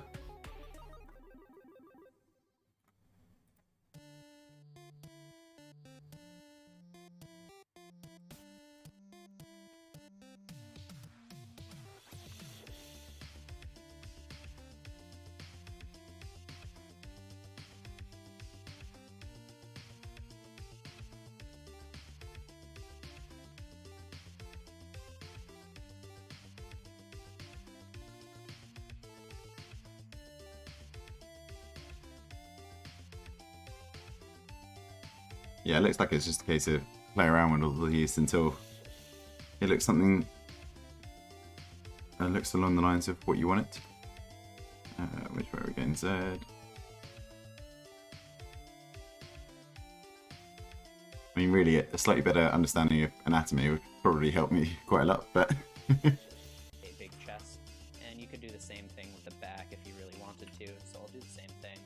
Scale it down a little. You might have to scale your shoulders up a little bit for the mass to look correct. If you wanted to add some muscles on the arms, you can hit Control R like that, and I usually will just add a point in between the elbow and the shoulder, like this, and you can scale that up. You can do the same thing for the forearm right here, like that, and if you want it to be wider, you can just do that up here. You can hit Control A and then X, like that, so now it's wider in the forearm. If you want it to be even sharper in here, you can just bevel one of these vertices right here with Control Shift B, like that.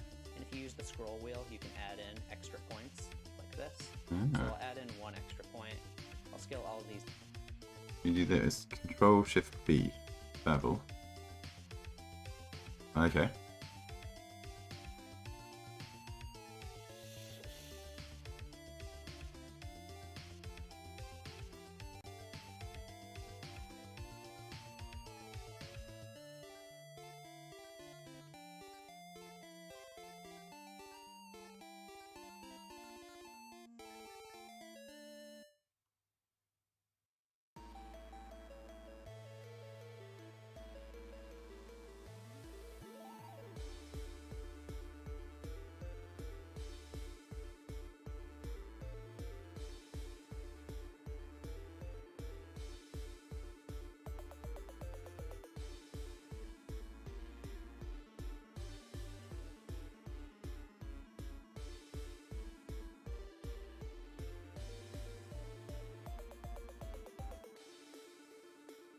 Seeing what these different options do.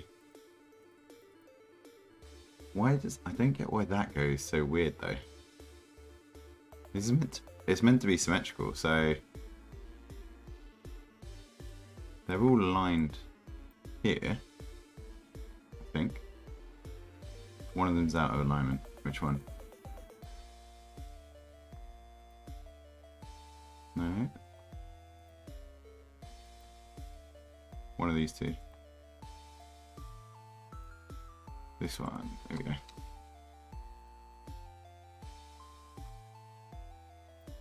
These should all be on 0. Yeah, they are. So why is this one playing up? What I don't get. Yeah. Very weird. I mean, obviously, you don't normally need something that's like super accurate. But I figured while I'm playing around with it, the more I try and be like as accurate as possible, the better understanding I think I'll get. I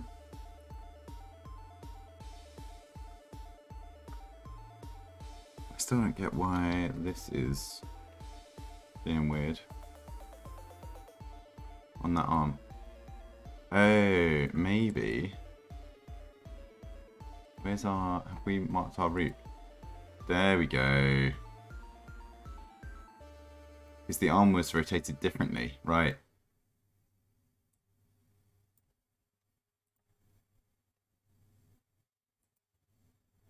Don't know what this does. Makes him radio. Don't think that did anything. That's fine.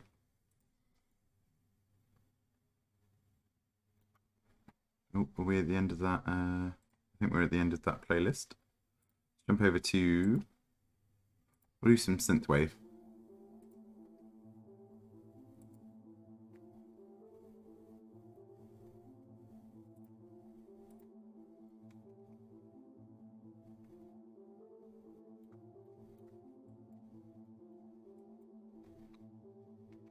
Right, I think what we can do, we can bring this in a bit.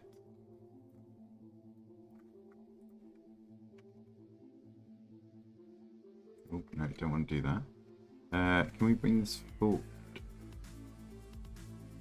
God, even just little tiny tweaks here make such a big change. What if we go down with this? And we'll just add a new point here. Let's bring this up. Why has that?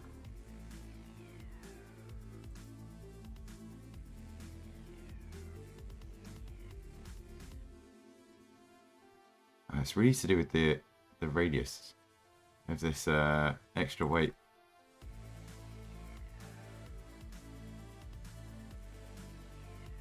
Feels really connected to you.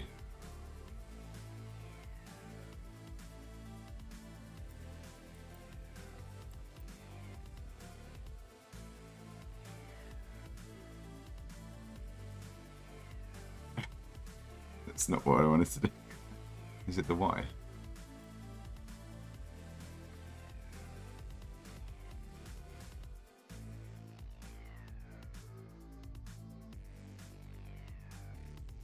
That doesn't seem to be doing anything.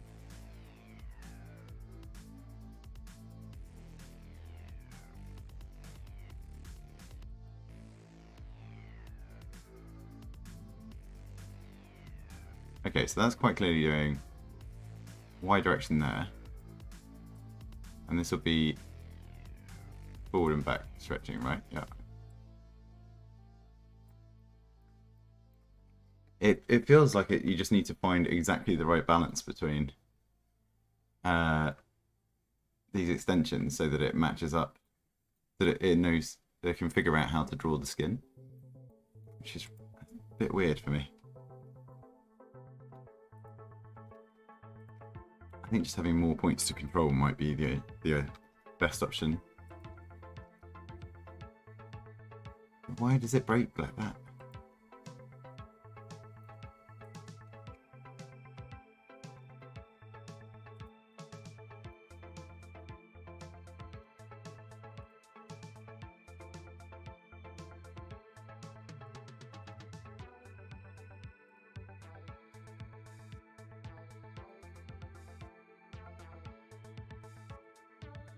Really is just messing around with things.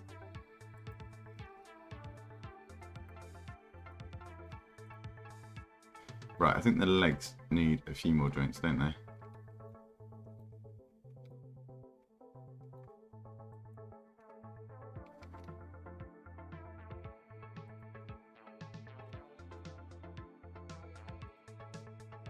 So, should we add in an ankle here?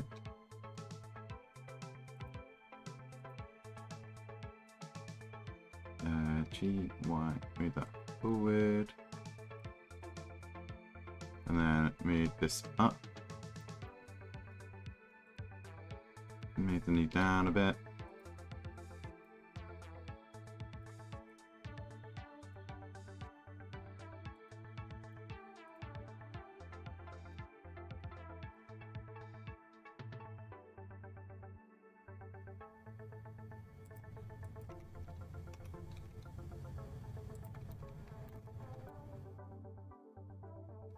Kind of looks a bit more natural.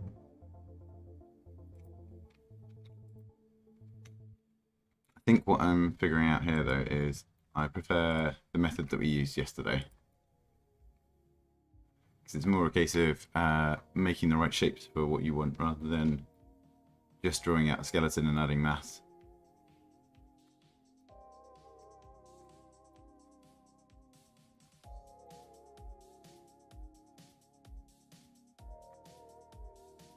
Maybe we might be able to move this up a little bit. So G, Z, up.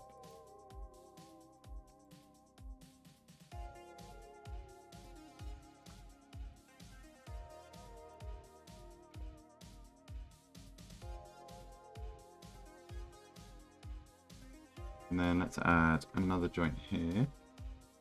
Does that work?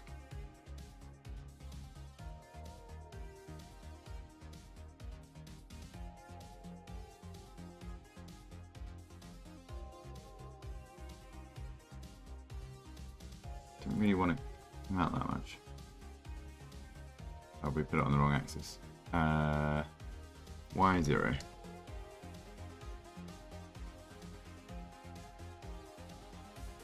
That feels a little bit better. There's probably loads of rules of like best way to do this, but I'm just gonna play around. Can make him a bit chubbier. Oh no, didn't like that.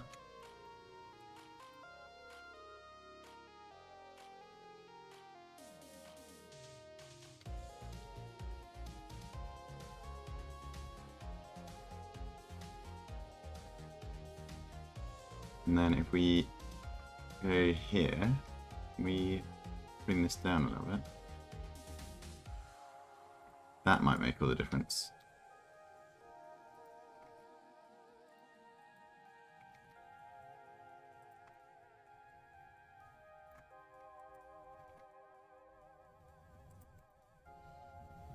I think this is feeling a bit more like a human shape.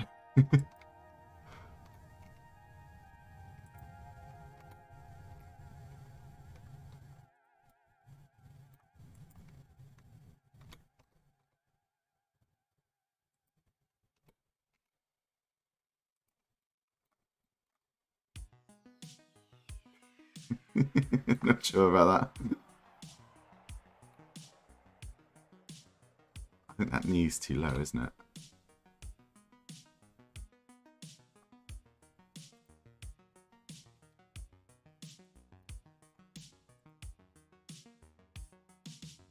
At some point it gets to a point where you're like, I'm not sure if I'm making this better or just make it worse all around. Need another cut in here. And we'll pull that forward a little bit. Give it a bit more bend.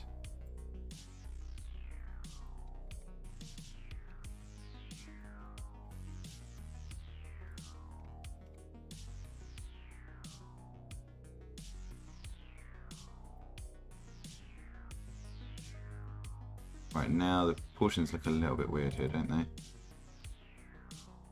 You come down a little bit more. And then for this one, I think we want a little bit wider. Maybe make the foot a little bit wider as well.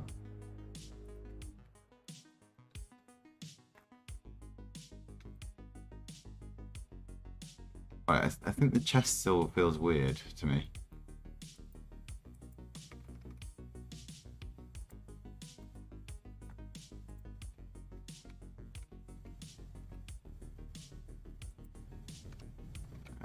Y.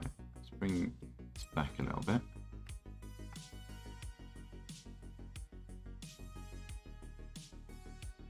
I think the arms can go a little bit bigger.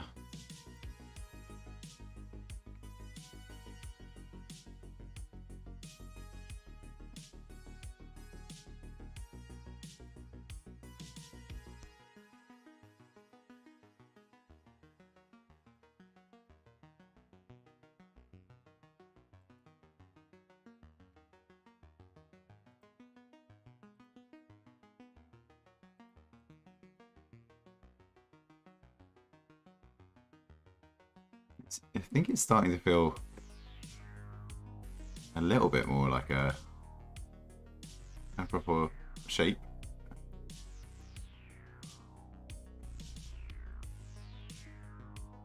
Oh no, didn't like that one. It's really weird that it's got like a point where it's just like, no, don't want you to do this. Let's see, we give him a bit of a butt as well. Even gonna let me do this?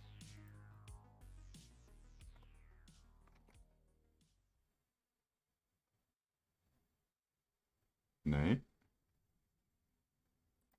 That's obviously not how I meant to do it then.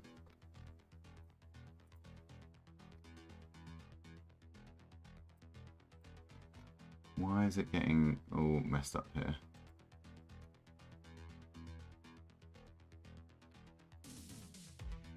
What if I do it from the middle instead?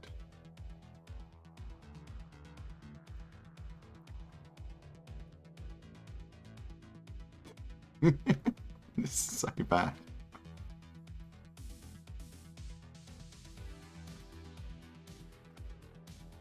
What if I extrude from multiple points? If I take all three of these and extrude Y backwards.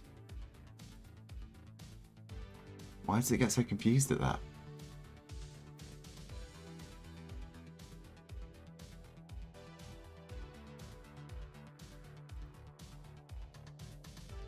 Let's undo that. That obviously didn't help.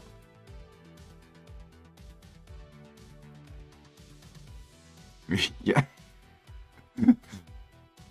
I'm not sure we know how to do that yet. It seems to look like some bits where I'm doing exactly the same edits as what's on the other bits, but okay, we'll go with this for the moment. This feels okay.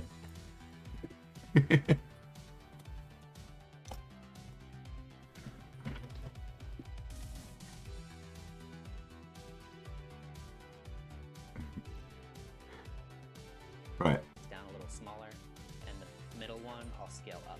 So we have this little part for our elbow. So if you're trying to make it look really extreme, that's one way you could do it. That's just an example of something you can do, but I'm gonna hit Control C until our character goes back to the... I know what we could do as well. We can move the arms back a little bit. I think your arms are more in line with the back of your skeleton, right? So if we do G, Y, and shift that back a little bit.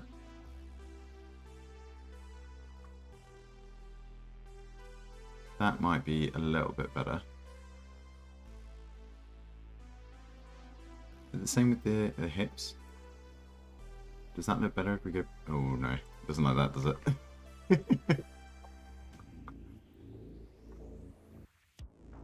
We did put the knees forward a little bit, but...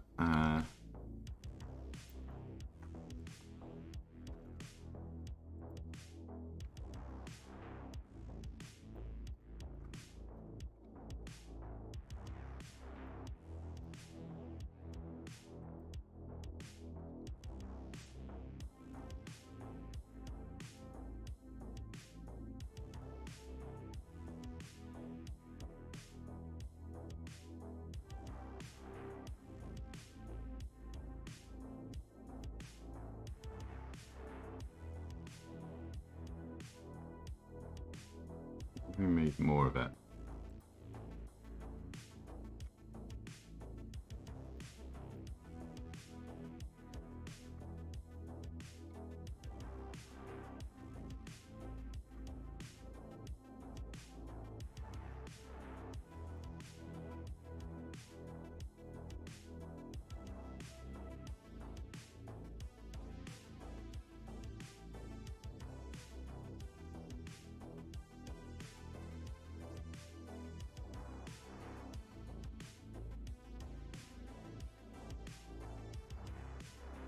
Feels like it's got really fine constraints on how much you can move things around.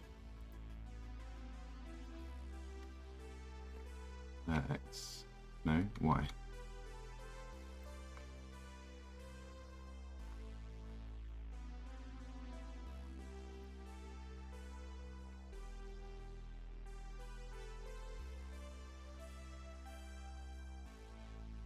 This kind of feels okay. Go him a little bit touch forward.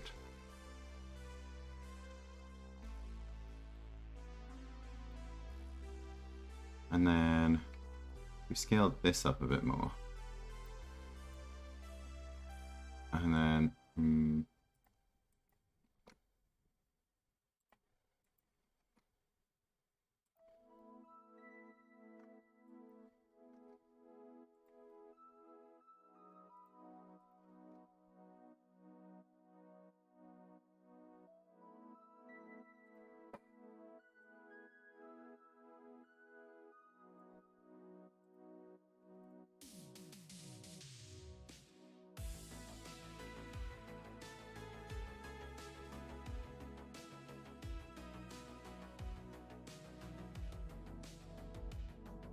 just this whole, the hip area just feels really off. the way it was. Another way to change the shape of your character really quickly is with proportional editing. So you can enable proportional editing by hitting O, like that, or you can just hit this button up here. So when you do that, you can just select a point and hit G to move things around. And you can see there's this circle now, and if you move your scroll wheel, it'll change the area of influence, like that. And this is a way to change the shape of your character pretty quickly. So if I wanted to, I could kind of just take the head, move it forward, and this will kind of make our character more slouchy. And the proportional editing just kind of makes the transition smoother. So now we have a slouching character like that. And this works with scaling also. You can see I'll select this middle one and hit Control A and scale it down like that. And when I scroll around, you can see it's scaling pretty smoothly and moving to the other points. If you don't have proportional editing on for this, you would have to scale them down each separately, and it just makes it easier when you're using proportional editing. Another thing you'll notice is that instead of following the chain, it will kind of scale everything down that's in the circle. So if you want to scale things down that are only connected and touch the connected parts first, there's actually an option for that in this drop down right here. You just have to check connected only, and then it'll try to see what's connected and scale that down first, like that. You also have a bunch of different fall off shapes in here if you don't like the shape that it's producing. And now the base shape of our character is pretty much done. And you can see if we turn off all of the modifiers, this is the only thing we've actually modeled so far, so you don't really have to put in a ton of work to get as far as we got. And if you want your character to be more blocky, you can turn off the subdivision surface modifier, and you can see now we have this, it's like really low poly. Another thing you can do is change this to simple, like that, and you can add in a smooth modifier, like this, and this will let you control, I guess, like how blocky your character is if you want it to be just a little smoother around the edges. So you have a few options. If you wanted your character to be asymmetrical, I'd recommend using a mirror modifier just to make all the symmetrical parts that you want to make, and when you're ready to make asymmetrical parts, you can just apply this. And now when we go in here, you can see we have both sides.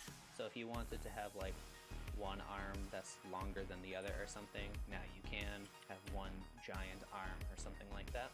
Another thing the skin modifier lets you do is it actually lets you create an armature. You can see there's just this button right here, and when I do that, it adds these bones in, and if you go to pose mode, it'll actually let you pose it immediately. It weight paints it for you. So I don't have my mirror modifier applied over here, so it's kind of creating some weird errors, but if I just hit Control Z until that goes away, and then apply the mirror modifier, and then I can add the armature. Now when I go into pose mode, it should work fine, like that. One downside of using this is that when you're creating complex shapes, like I did with the head right here, you have a lot of extra bones that you don't necessarily need. Like I wouldn't need this part at the top, or I might not necessarily want this many bones in the neck. But if you're just trying to make something really fast, this is an option for you. If you're using this to make a rig for a character that you're planning on using for a long period of time, it would make more sense to come into edit mode and clean it up a little, and then you could reparent your mesh to your armature. So I'll just hit Control Z until that goes away, and we have our mirror modifier back. So I think one of the most asked questions on the other video was about creating small details, specifically with sculpting, which is something you can do, but you have to apply your modifiers first. So if you want to go back and edit this, I recommend hitting Shift D to duplicate it first, and then you can hide it right here. And now if you want, you can always go back and turn that back on, and it still has all the modifiers there. But on this one, we can just apply this one. You just want to start from the top and apply them going down like this. So you select it all with A. Oh, as an object, that's better. And then Shift D. And then we'll just put him off to one side. Oh, we don't want to duplicate the camera or the light. Just this one. So we'll put him back on Y0. Yep. And Z0. And then we'll just shift him way over there. Put him at -10. So we got him in the scene, but out the way.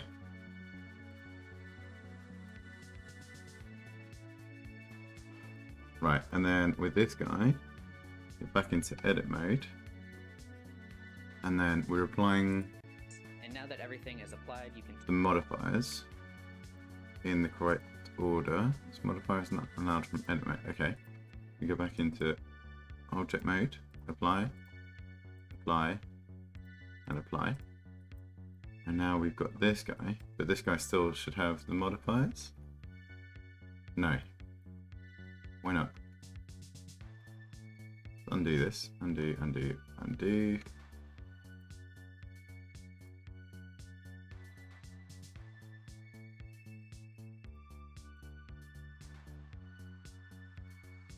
Okay, yeah, that's just doing it to this one now. Yeah, we select this guy. Yeah, there. Okay, that's what we wanted. Tab into edit mode, and you can actually move this around however you want. For instance, you could come in here and bevel this Oh, wow. and create a nose or something like that. And if you wanted to smooth it back out, you could add another subdivision surface modifier in here like that. And I'll shade that smooth also. So now we have a little nose. You could also use proportional editing in here too. Or if you want, you can go into the sculpting tab up here and you can start sculpting on your character however you like. If you want more fine details and you're not worried about the topology, you can turn on dynamic topology up here. How And does this will sculpting allow work? you to create more fine details like this. So next I'll add in some eyes with Shift A, and I'll choose a UV sphere like this. I'll rotate that on the X by 90 degrees. Look from the front, scale it down a little first. I'm just lining up one Let's undo side all of right this. here. And then you just want to make sure it's actually in the front, not inside of the head too much. And we can add a mirror modifier to this over here.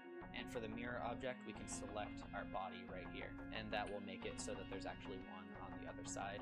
So when you have this where you want, I recommend hitting Control A to apply the rotation and apply the scale. Select this, right click, and shade smooth. And you can use the same method to add some eyebrows too if you want. I'm not sure I want to go along this route for this. And use the mirror modifier to bring it to the other side. Solidify. The thing is, I've got this other Show you how to sculpt that whole head video queued up as well, which is all about like sculpting properly. from the top. Let's do that one, nice. So I might be looking at that next, rather than this blocky method. And a bevel modifier so that it's a little rounder on the edges like that. So when you have these where you want them, I recommend applying the mirror modifiers like that. So with this body right here, we already applied the skin modifier, but if we wanted to add an armature in, we can just select this one right here from earlier before we applied the modifiers. And we can go over to the skin modifier and hit create armature. So we have this armature right here made for us. And then I'll just hide this one again. We can go into edit mode and clear up any bones that we don't want anymore. So for this one at the tip of the head, select it and hit Control X to dissolve it like that. And now you can see it's gone. I can do the same thing for this right here for our neck. If you come over here to the tab with the little running person on it, it's Object Data Properties. You can go down to Viewport Display and turn on the names. You can see that right now all of the names have just the default names like that. I'm going to select all of the bones in the middle right here, hit period, and use the 3D cursor as our pivot point. Hit S to scale, X, and Wait. So with this body right here, we already applied the skin modifier, but if we wanted to add an armature in, we can just select this one right here from earlier before we applied the modifiers. And we can go over to the skin modifier and hit create armature, so we have this armature right here. why is that putting the armature? Oh, we put this as 0. Then we put it on R1 here. Yeah, okay. Let's not display that one. So we got our armature on our model here. Here made for us. And then I'll just hide this one again. We can go into edit mode and clear up any bones that we don't want anymore. So for this one at the tip of the head, select it and hit Control X to dissolve it like that. And now you can see it's gone. I can do the same thing for this right here for our neck. And if you come over to the skin modifier and hit create armature, so we have this armature right here made for us. And then I'll just hide this one again. We can go into edit mode and clear up any bones that we don't want anymore. So for this one at the tip of the head, select it and hit Control X to dissolve it like that. And now you can see it's gone. I can do the same thing for this right here for our neck. Control X. And if you come over here to the tab with the little running person on it, it's Control Object X. Data Properties. You can Dissolve go down to bones. Viewport Display and turn on the names. You can see that right now all of the names have just the default names like that. I'm going to select all of the bones in the middle right here, hit period, and use the 3D cursor as our pivot point. Hit S to scale, X, and then 0. And if any of these are not centered, that will completely center them, right? Turn on the names. Okay, You can- right, let's tidy up a little bit first. So what do we not want? So on this armature, gotta get used to moving around in Blender. It's very different from Unity.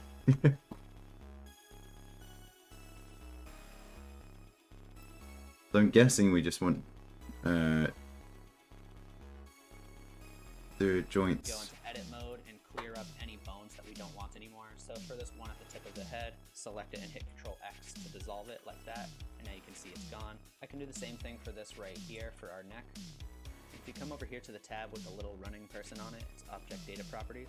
You can go down to Viewport Display and turn on the names. You can see that right now all of the names have just the default names like that. I'm going to select all of the bones in the middle right here, hit period, and use the 3D cursor as our pivot point. Hit S to scale, X, and then 0. And if any of these are not centered, that will completely center them right there, as long as your 3D cursor is in the center of the world. If it's not, you can hit Shift S and move the cursor to the world or Right, what did you do? names. You can see Select that them right all. now all of the names have just the default names like that. I'm going to select all of the bones in the middle right here, hit period, and use the 3D cursor as our pivot point. Hit S to scale, X, and then 0. And if any of these are not centered, that will completely center them right there, as long as your 3D cursor is in the center of the world. If it's not, you can hit Shift for our It's neck. too quick. If you come over here to the tab with the little running person on it, it's Object Data Properties. You can go down to This? Viewport Display and turn on the names. 3D You can cursor. see that right now all of the names have just the default names like that.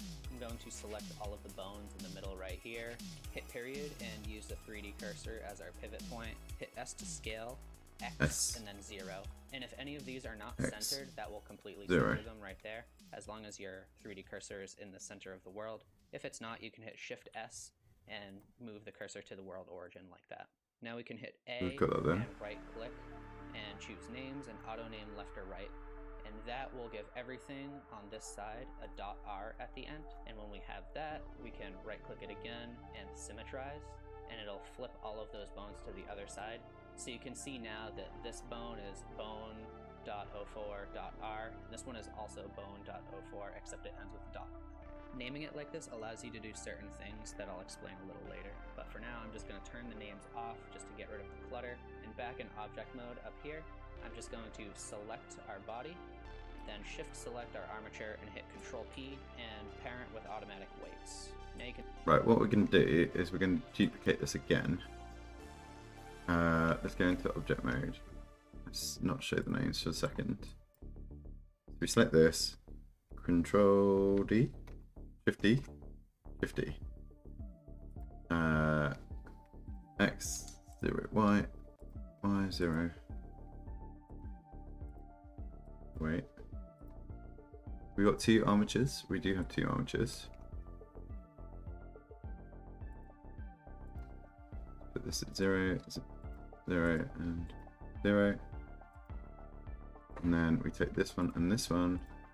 And we'll do 8 meters off in this direction. Which is just done at that. Okay, and then we can hide these 2. Save those for later.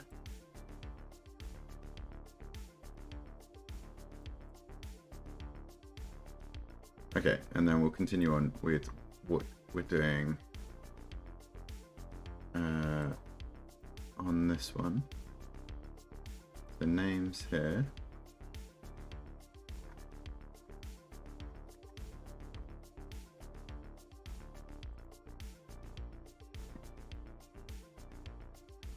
So we set them all up right there. We take the armature. You can see when we go into pose mode, you should be in left or right.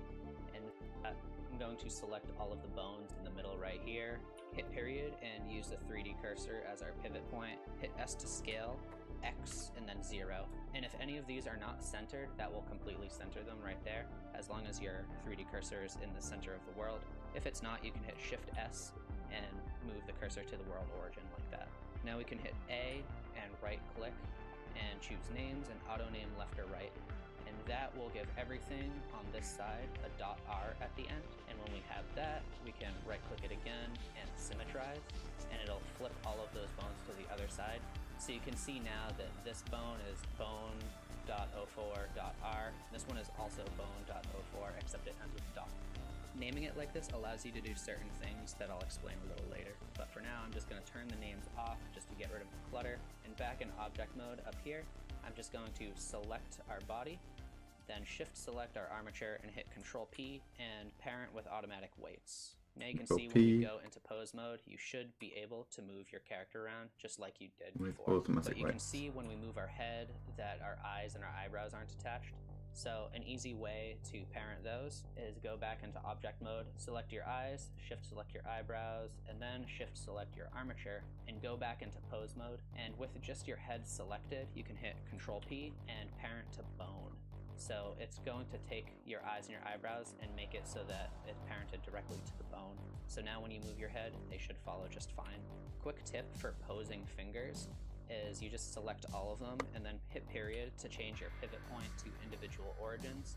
And now when you try to rotate it, your fingers should curl like this. This is good for We're not going to posing be fists and doing things like poses that. just But yet. you can see it only works when you have individual origins turned on for your pivot point. If you try it with median point, it's not going to work the same way.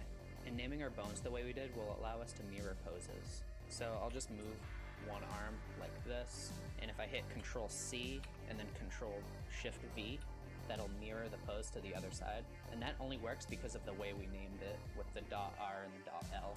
You can also flip a pose by selecting everything, hitting Control C, and then hitting Control Shift V. And that will just shift the pose to the other side. Alright, now we'll add some materials. So I'm just going to hide our armature for now, and we'll go over to the shading tab right here.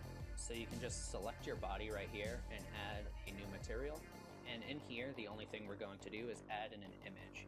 For this image, I'm using a palette that I created, and you can get that for free on my Gumroad. I'll have a link in the description. So to add in an image, you can just hit Shift A and then search right here for image. Right, how does... The other side. Go into materials. Alright, now we'll add some materials. So I'm just going to hide our armature for now, and we'll go over to the shading tab right here. So you can just select your body right here and add a new material. And in here, the only thing we're going to do is add in an image. For this image, I'm using a palette that I created, and you can get that for free on my Gumroad. I'll have a link in the description. So to add in an image, you can just hit Shift A and then search right here for image texture, like that. And you can open up your palette. So I already have mine in here, and I'll just plug the color into the base color right here. And then we need to add a texture coordinate. So Shift A, search for texture coordinate, and I'll just plug the UV into the vector right here. And right now this is not UV unwrapped. So the quickest way to UV unwrap is just by selecting your body, going into edit mode and selecting everything with A, and then you can hit U and choose Smart UV Project. And you can just keep the default settings and hit OK. And now we can see our image is actually working. But it's kind of blurry. The way to fix that is over here, changing this from linear to closest.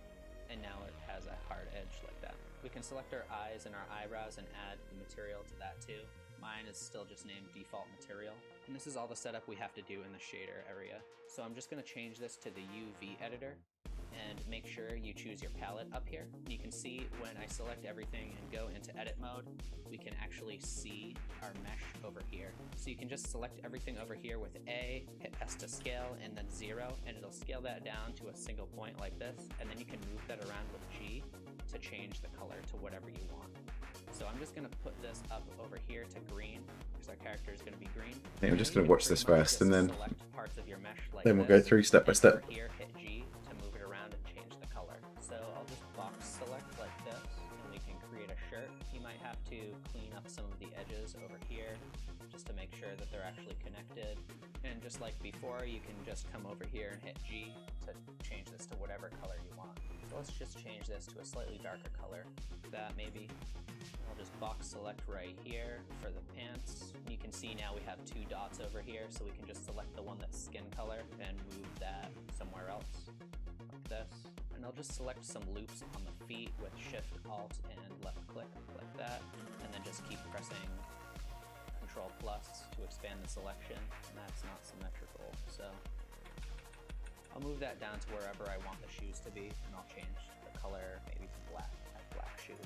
You can do the same thing for the eyes, and I'll select the center right here and hit Control plus to expand the selection, and we can just move that to black, so we have some black pupils now. And I'll do the same thing for the eyebrows too.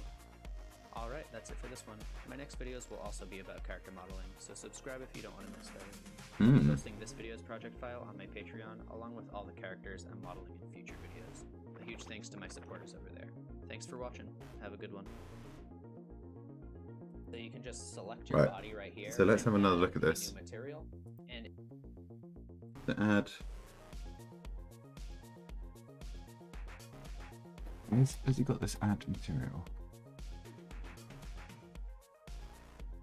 Oh, here. New material. Right, okay. Oh, he's got a different view setup. Right. How do I...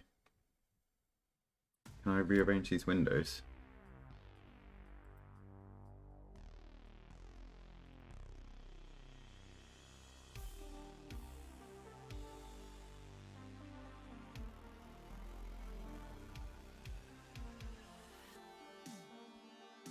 How do I change the window layout?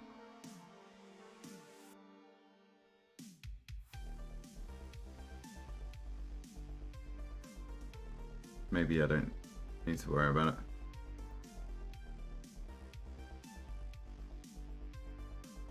I'd imagine it's here, right? Ah, here we go. Vertical split. No, not what we wanted. Does undo? No, undo doesn't do that, obviously. No.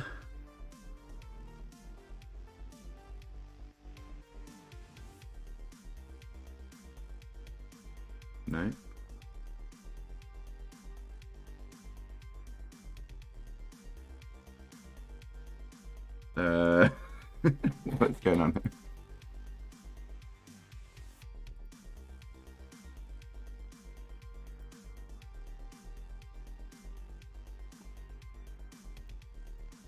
What if I just hide? No.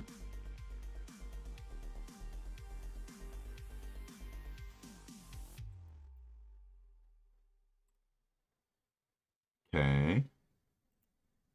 Not what I wanted to do. Click to the bottom? No. That's previous. This is where knowing default, well, just like the basic ways to use Blender would be useful.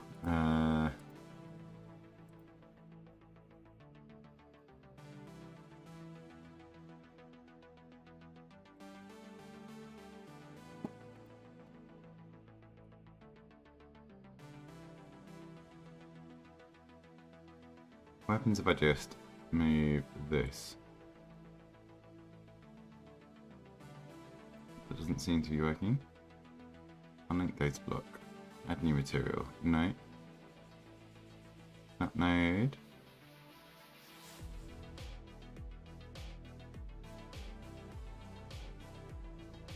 Hide didn't work. Delete doesn't work.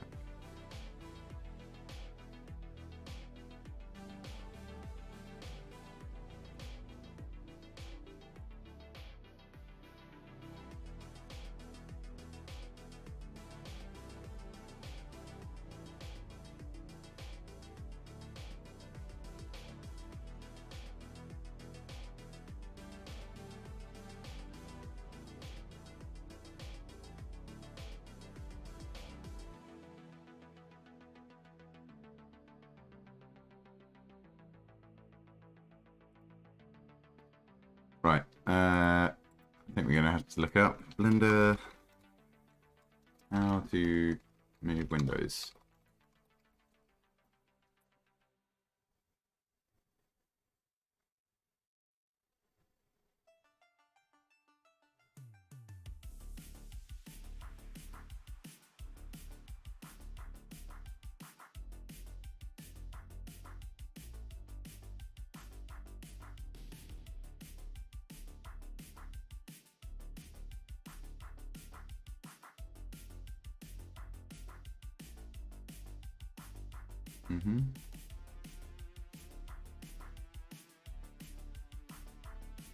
Joining. Dragging from an area corner outwards will join two areas.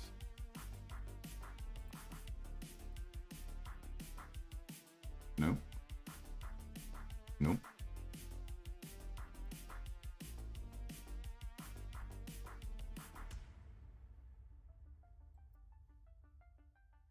Oh, there's a pixel there that...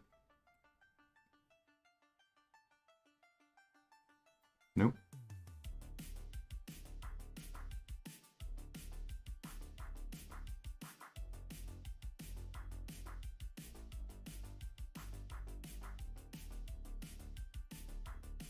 Here we go. You have to right click on the middle bit. Right. Now, can I...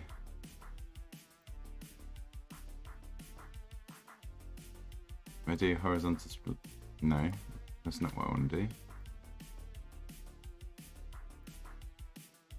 Turn areas down.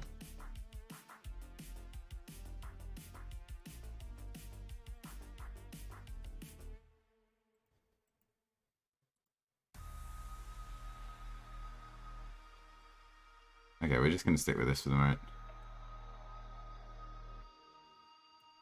Can I move? Flipping contents, duplicate area.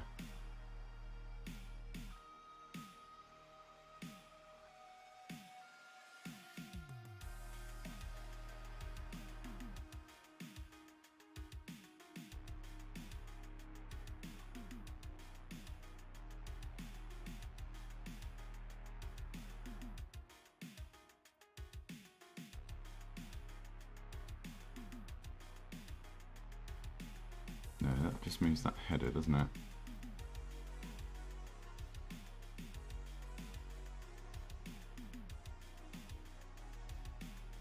Escape. What we want to do, we want to do a vertical split here, right, and then we want to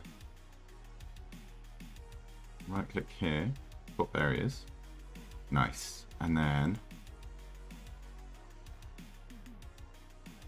we just want to close this bottom area.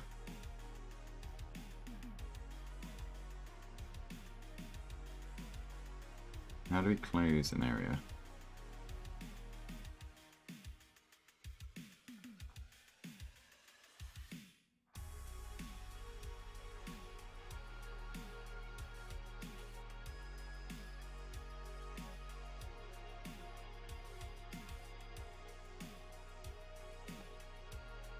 I suppose what we could do another vertical split here, and then we just join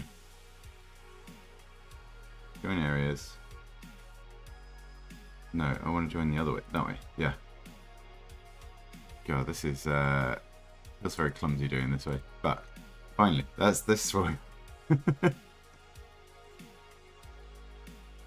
Okay.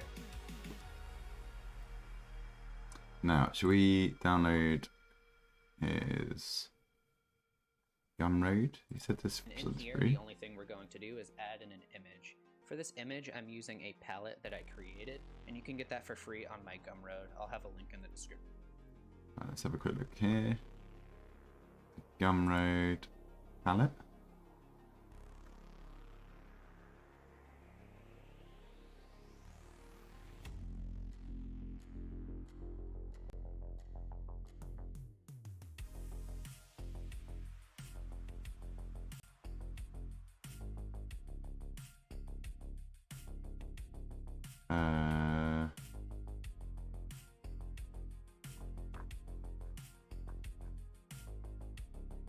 Maximum price 0. No, not -1, 0.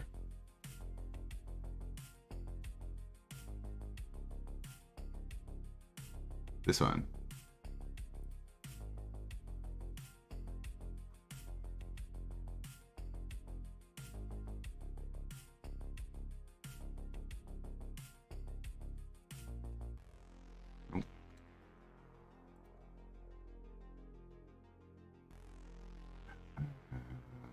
All this stuff.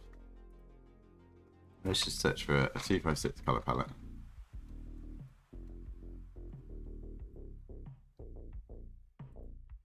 That's all we need, right?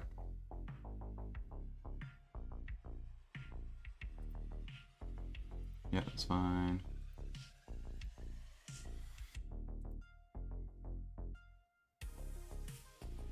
Let's just put it on desktop for the moment. Actually, we could put it in our Blender file.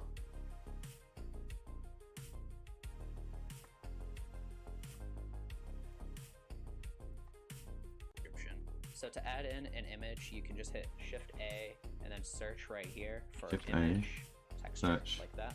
And you can open image. up your palette. So I already have mine in here. and I'll just plug the color into the base color right here. And then we need to add a texture coordinate. So Shift A, search for texture coordinate, and I'll just plug the UV into the vector right here. Search for Right now, texture. this is not UV unwrapped. So the quickest way to UV unwrap is just by selecting your body, going into edit mode and selecting everything with A, Right. and you can hit UV into vector. Oh.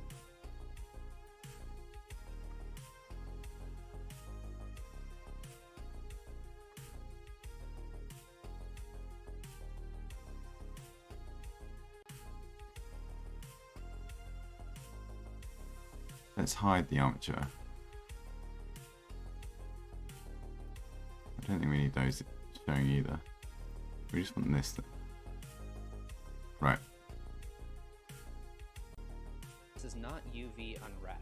So the quickest way to UV unwrap is just by selecting your body, going into edit mode and selecting everything with A, and then you can hit U and choose Smart UV Project. And you can just keep the default settings and hit OK. And now we can see our image is actually working. But it's kind of blurry. The way to fix that is over here, changing this from linear to closest. And now it has a hard edge like that. We can select our eyes and our eyebrows and add the material to that too. Mine is still just named default material. And this is all the setup we have to do in the shader area. So I'm just going to change this to the UV editor and make sure you choose your palette up here. And you can see when I select everything and go into edit mode, we can actually Use your palette. Where? Oh, this one. Yep. see our mesh over here. Blurry, the way to fix that is over here, changing this from linear to closest. And now it has a hard edge like that. We can select our eyes and our eyebrows and add the material to that too. Mine is still just named default material. And this is all the setup we have to do in the shader area. So I'm just going to change this to the UV editor and make sure you choose your palette up here. And you can see when I select everything and go into edit mode, we can actually see our mesh over here. So you can just select everything over here with A, hit S to scale, and then 0, and it'll scale that down to a single point like this, and then you can move that around with G to change the color to whatever you want.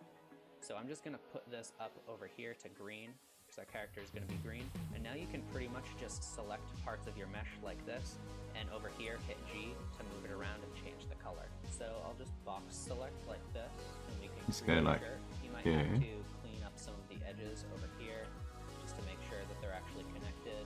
And just like before, you can just come over here and hit G to change this to whatever color you want. So let's just change this to a slightly darker color, like that maybe.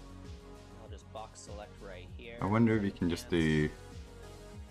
How is it? You do Control Tab like that. Okay, so we take that, and then we do Control Plus.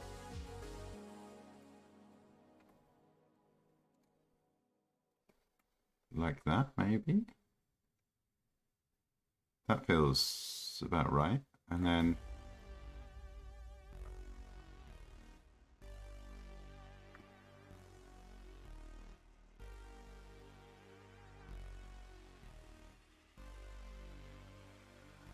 go up to our... That looks okay. And then what we can do that again. Select, oh no, not that way. Oh, is that route? Okay. I think what we want to do is just box select, like it's saying. Oh, but not get the chin.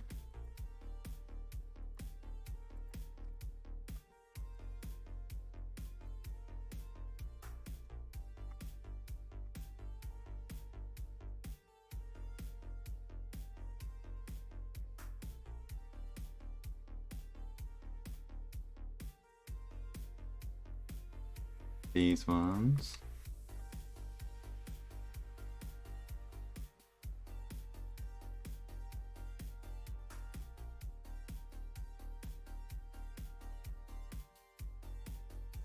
Not that one.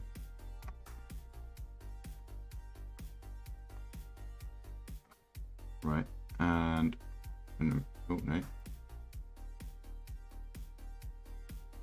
Move that up over here.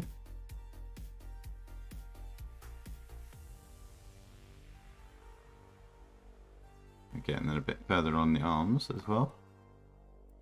I think I can do the same again. If I just select like this loop and then Control plus it.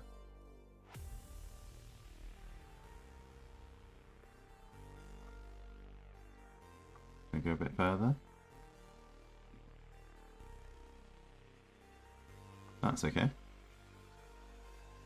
And then this side, we take this and put that up in the white as well. And then we've got to do the same on the other side. That, no, that, no, click off, that, yep. Somewhere like that. Move this up to the white.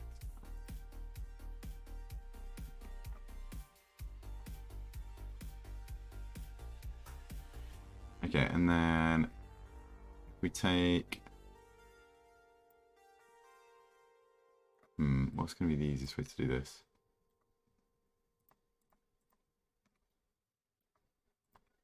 Maybe we do each leg individually.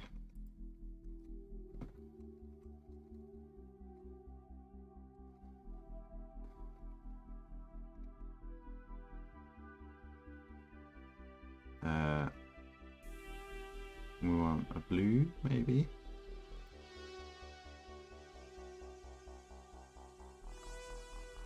And then we'll do the same this side. Oh, we got a bit more this side. Actually, we can do that. Because if we're only moving the skin tone one.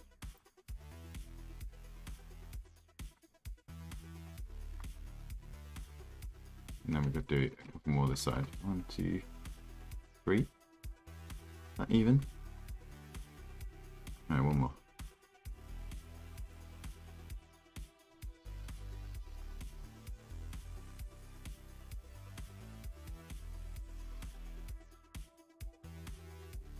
And then actually, if we just select on top this and then do plus, yeah, there we go. We'll do one more than that. Give him some like goldy hair. Somewhere down here maybe?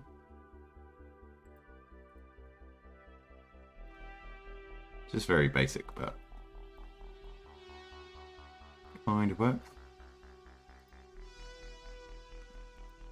No.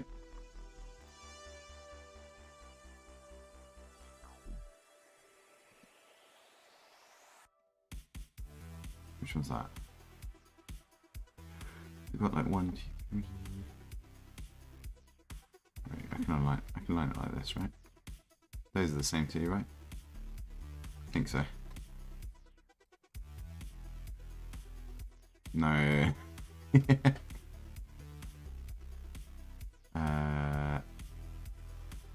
Where are they? We'll put that in the black.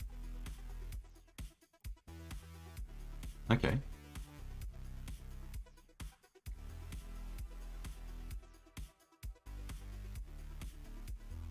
Maybe let's bring the hair a bit further down. Ooh. What's going to be the best way to do this? We do that middle bit and do a plus.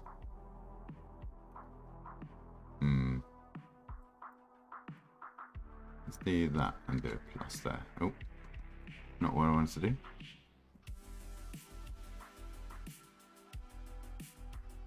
And we'll move this down to here. And then actually, if we select the faces, it's a bit easier. Do those 3. And move those down. Where is it? Down here? I think that's the same. Yeah. Okay, and then we select all.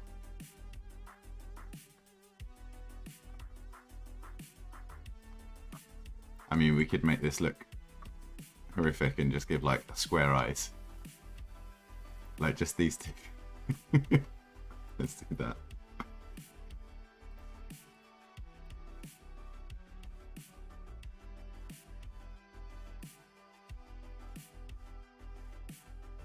actually not as bad as I thought it was going to look.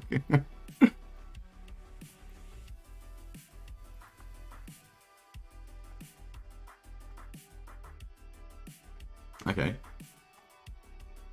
And that was basically it, So wasn't it? now we have 2 dots over here, so we can just select the one that's skin color and move that somewhere else, like this. And I'll just select some loops on the feet with Shift, Alt, and left click, like that. And then just keep pressing Control plus to expand the selection.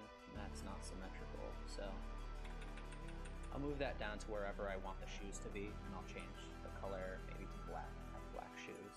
You can do the same thing for the eyes, and I'll select the center right here and hit Control plus to expand the selection, and we can just move that to black, so we have some black pupils now. And I'll do the same thing for the eyebrows too.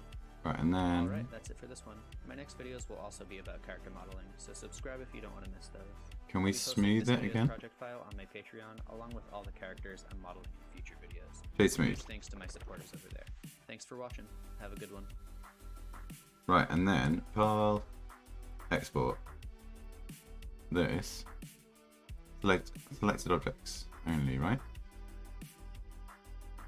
Have we even got that? We got it selected. It is selected, right? I don't see it in this. Oh, we're down here. Why are we down there? That should be upper level, right?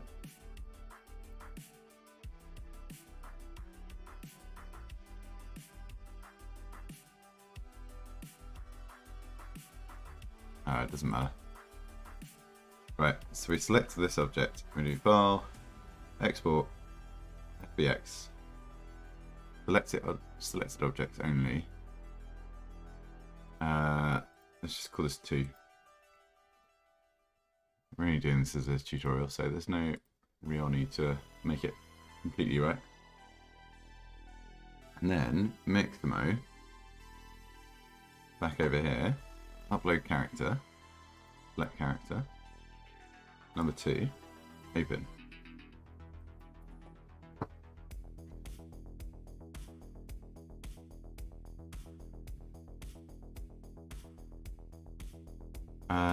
Why does it not have the skin as well?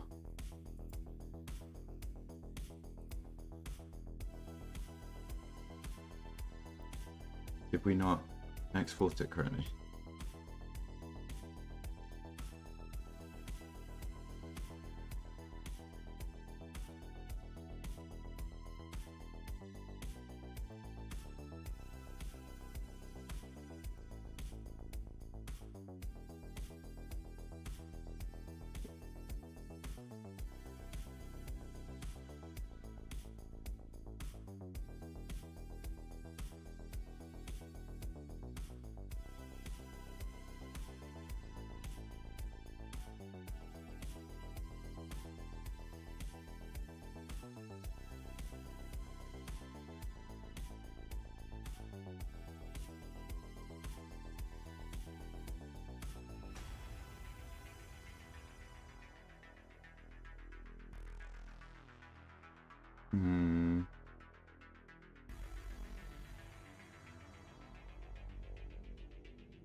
What did we do? We did shading, didn't we?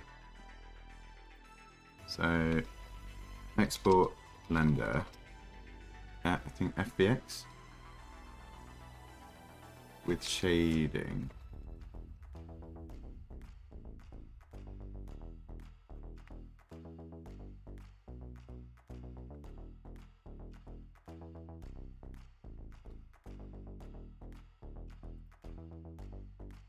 Hello, it's Mark from Torch Mark 3D, and today I'm going to show you Blender how to export a model with a texture. So select the default cube, delete the default cube, and the other default cube. Let's quickly create our material. So shading, new material, shift A, search. Let's just add in an image, pop over into there. Let's open up a brand new texture, and I'm just going to add this one. So it's a very default texture, nothing too flash. Now what I'm going to do is I'm going to File, Export, FBX. These are the options that we're going to change. We go Path Mode, we change to Copy, and then we need to select this button, Embedded Textures, right here. Right, okay, so file, export, FBX, selected objects, path mode, copy this, Embed textures, right, okay. Then export. Now, upload file. This one that we just changed, yeah. And this has our textures on it, maybe? Yeah, right. Next. Right, let's set this up. Chin, wrists. It's easier to see where these bits are with the colouring. Knees. Standard skeleton. Yep. Because we've got the fingers.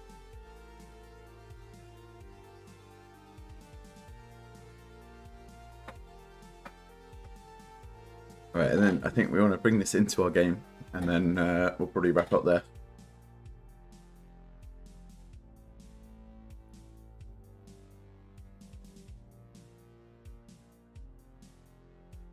God, that's so weird.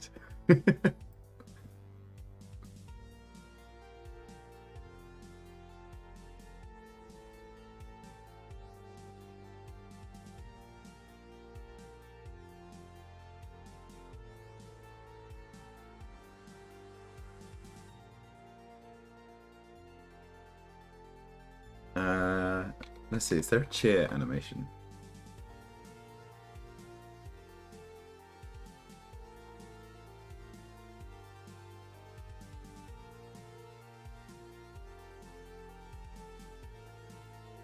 Clapping, maybe?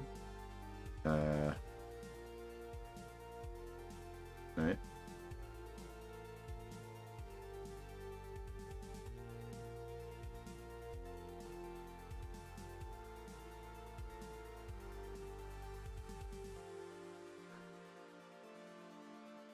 Not quite. Let's just see this with max energy level. Arm space. And a bit of overdrive. Make it go a bit faster.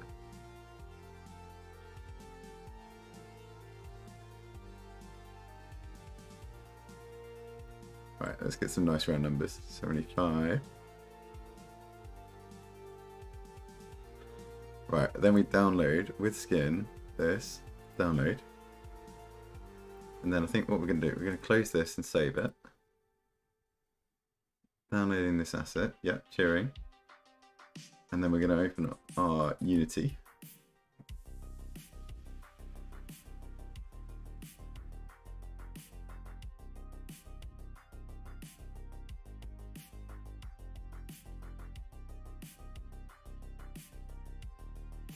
And then in here, we're going to just drop the cheering character. And hopefully we've got the scale right this time as well. Because when we were doing it, yeah, there we go. Why do we not have the textures though?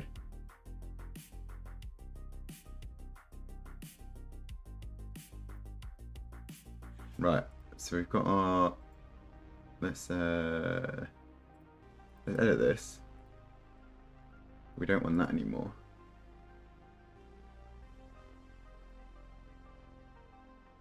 We're going to go to our assets and take our Mixamo animation and put it in here. No, we just want this one. We Control D. Yeah, that's it. Did we move the whole thing? We did move the whole thing. Let's move that back into assets. And then we'll move this into our models.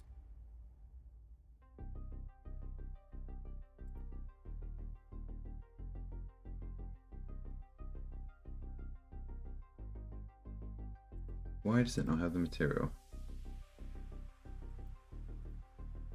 Yeah. Use embedded, use external materials. No?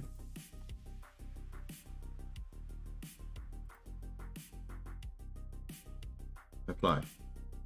There we go.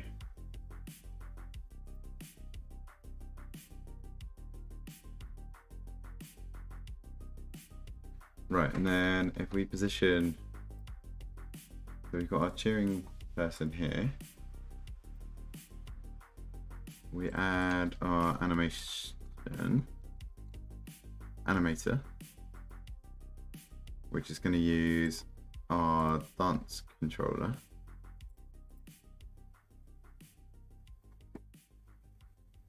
And then in our dance controller here, we need to put in the animation, which is this one. And we need to loop it.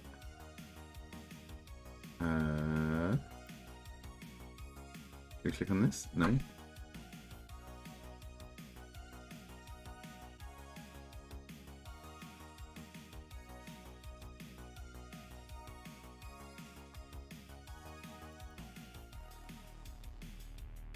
Loop.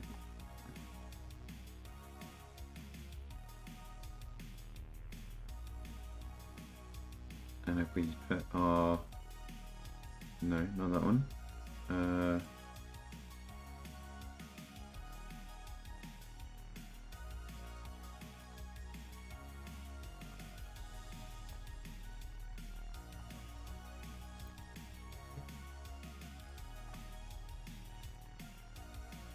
Moving back to here. Oh, this is the game. No, we're on the scene.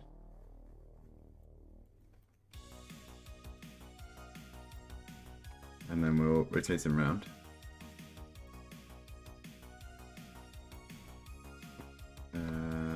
Move him.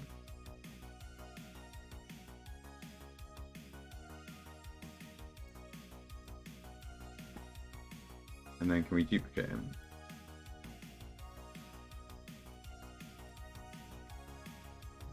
We'll do this. We'll do Control D. And then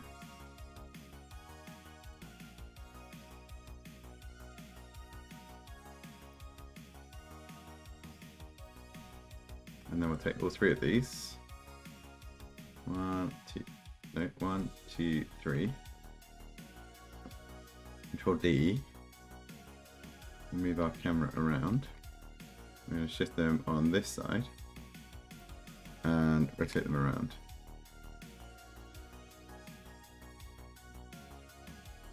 Let's have a slightly at an angle. No, that and that. Let's see. I think actually they might need to go up a little bit because I think they'll fall off of our map slightly.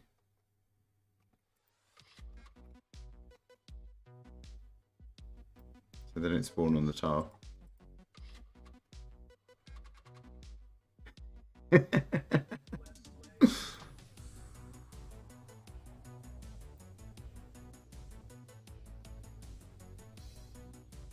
Well,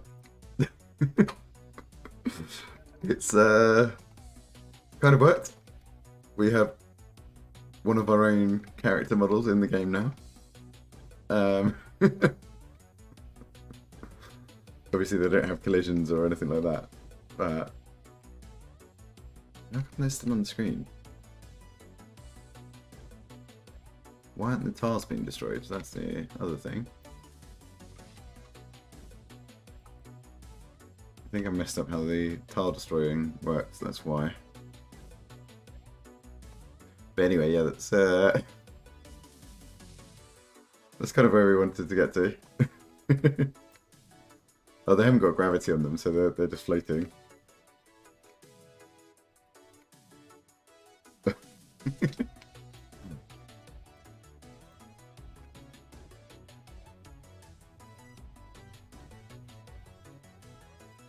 Right, we've got some people cheering us on now. Well, that's interesting. I do think the way that we did the body last time was probably slightly more intuitive. And I think I preferred the model that we ended up with. I just spent more time tweaking this one. That's why this one probably looks a bit more like a human. But yeah, gonna wrap up there. Thanks everyone who's popped in. Hope it's been interesting. And yeah, I will catch you all next time. Let's set up that screen. Yeah, thanks for the follows. It's been the raid from Runa, thank you. And yeah, I hope you have a good weekend. I'll see you next time. Bye.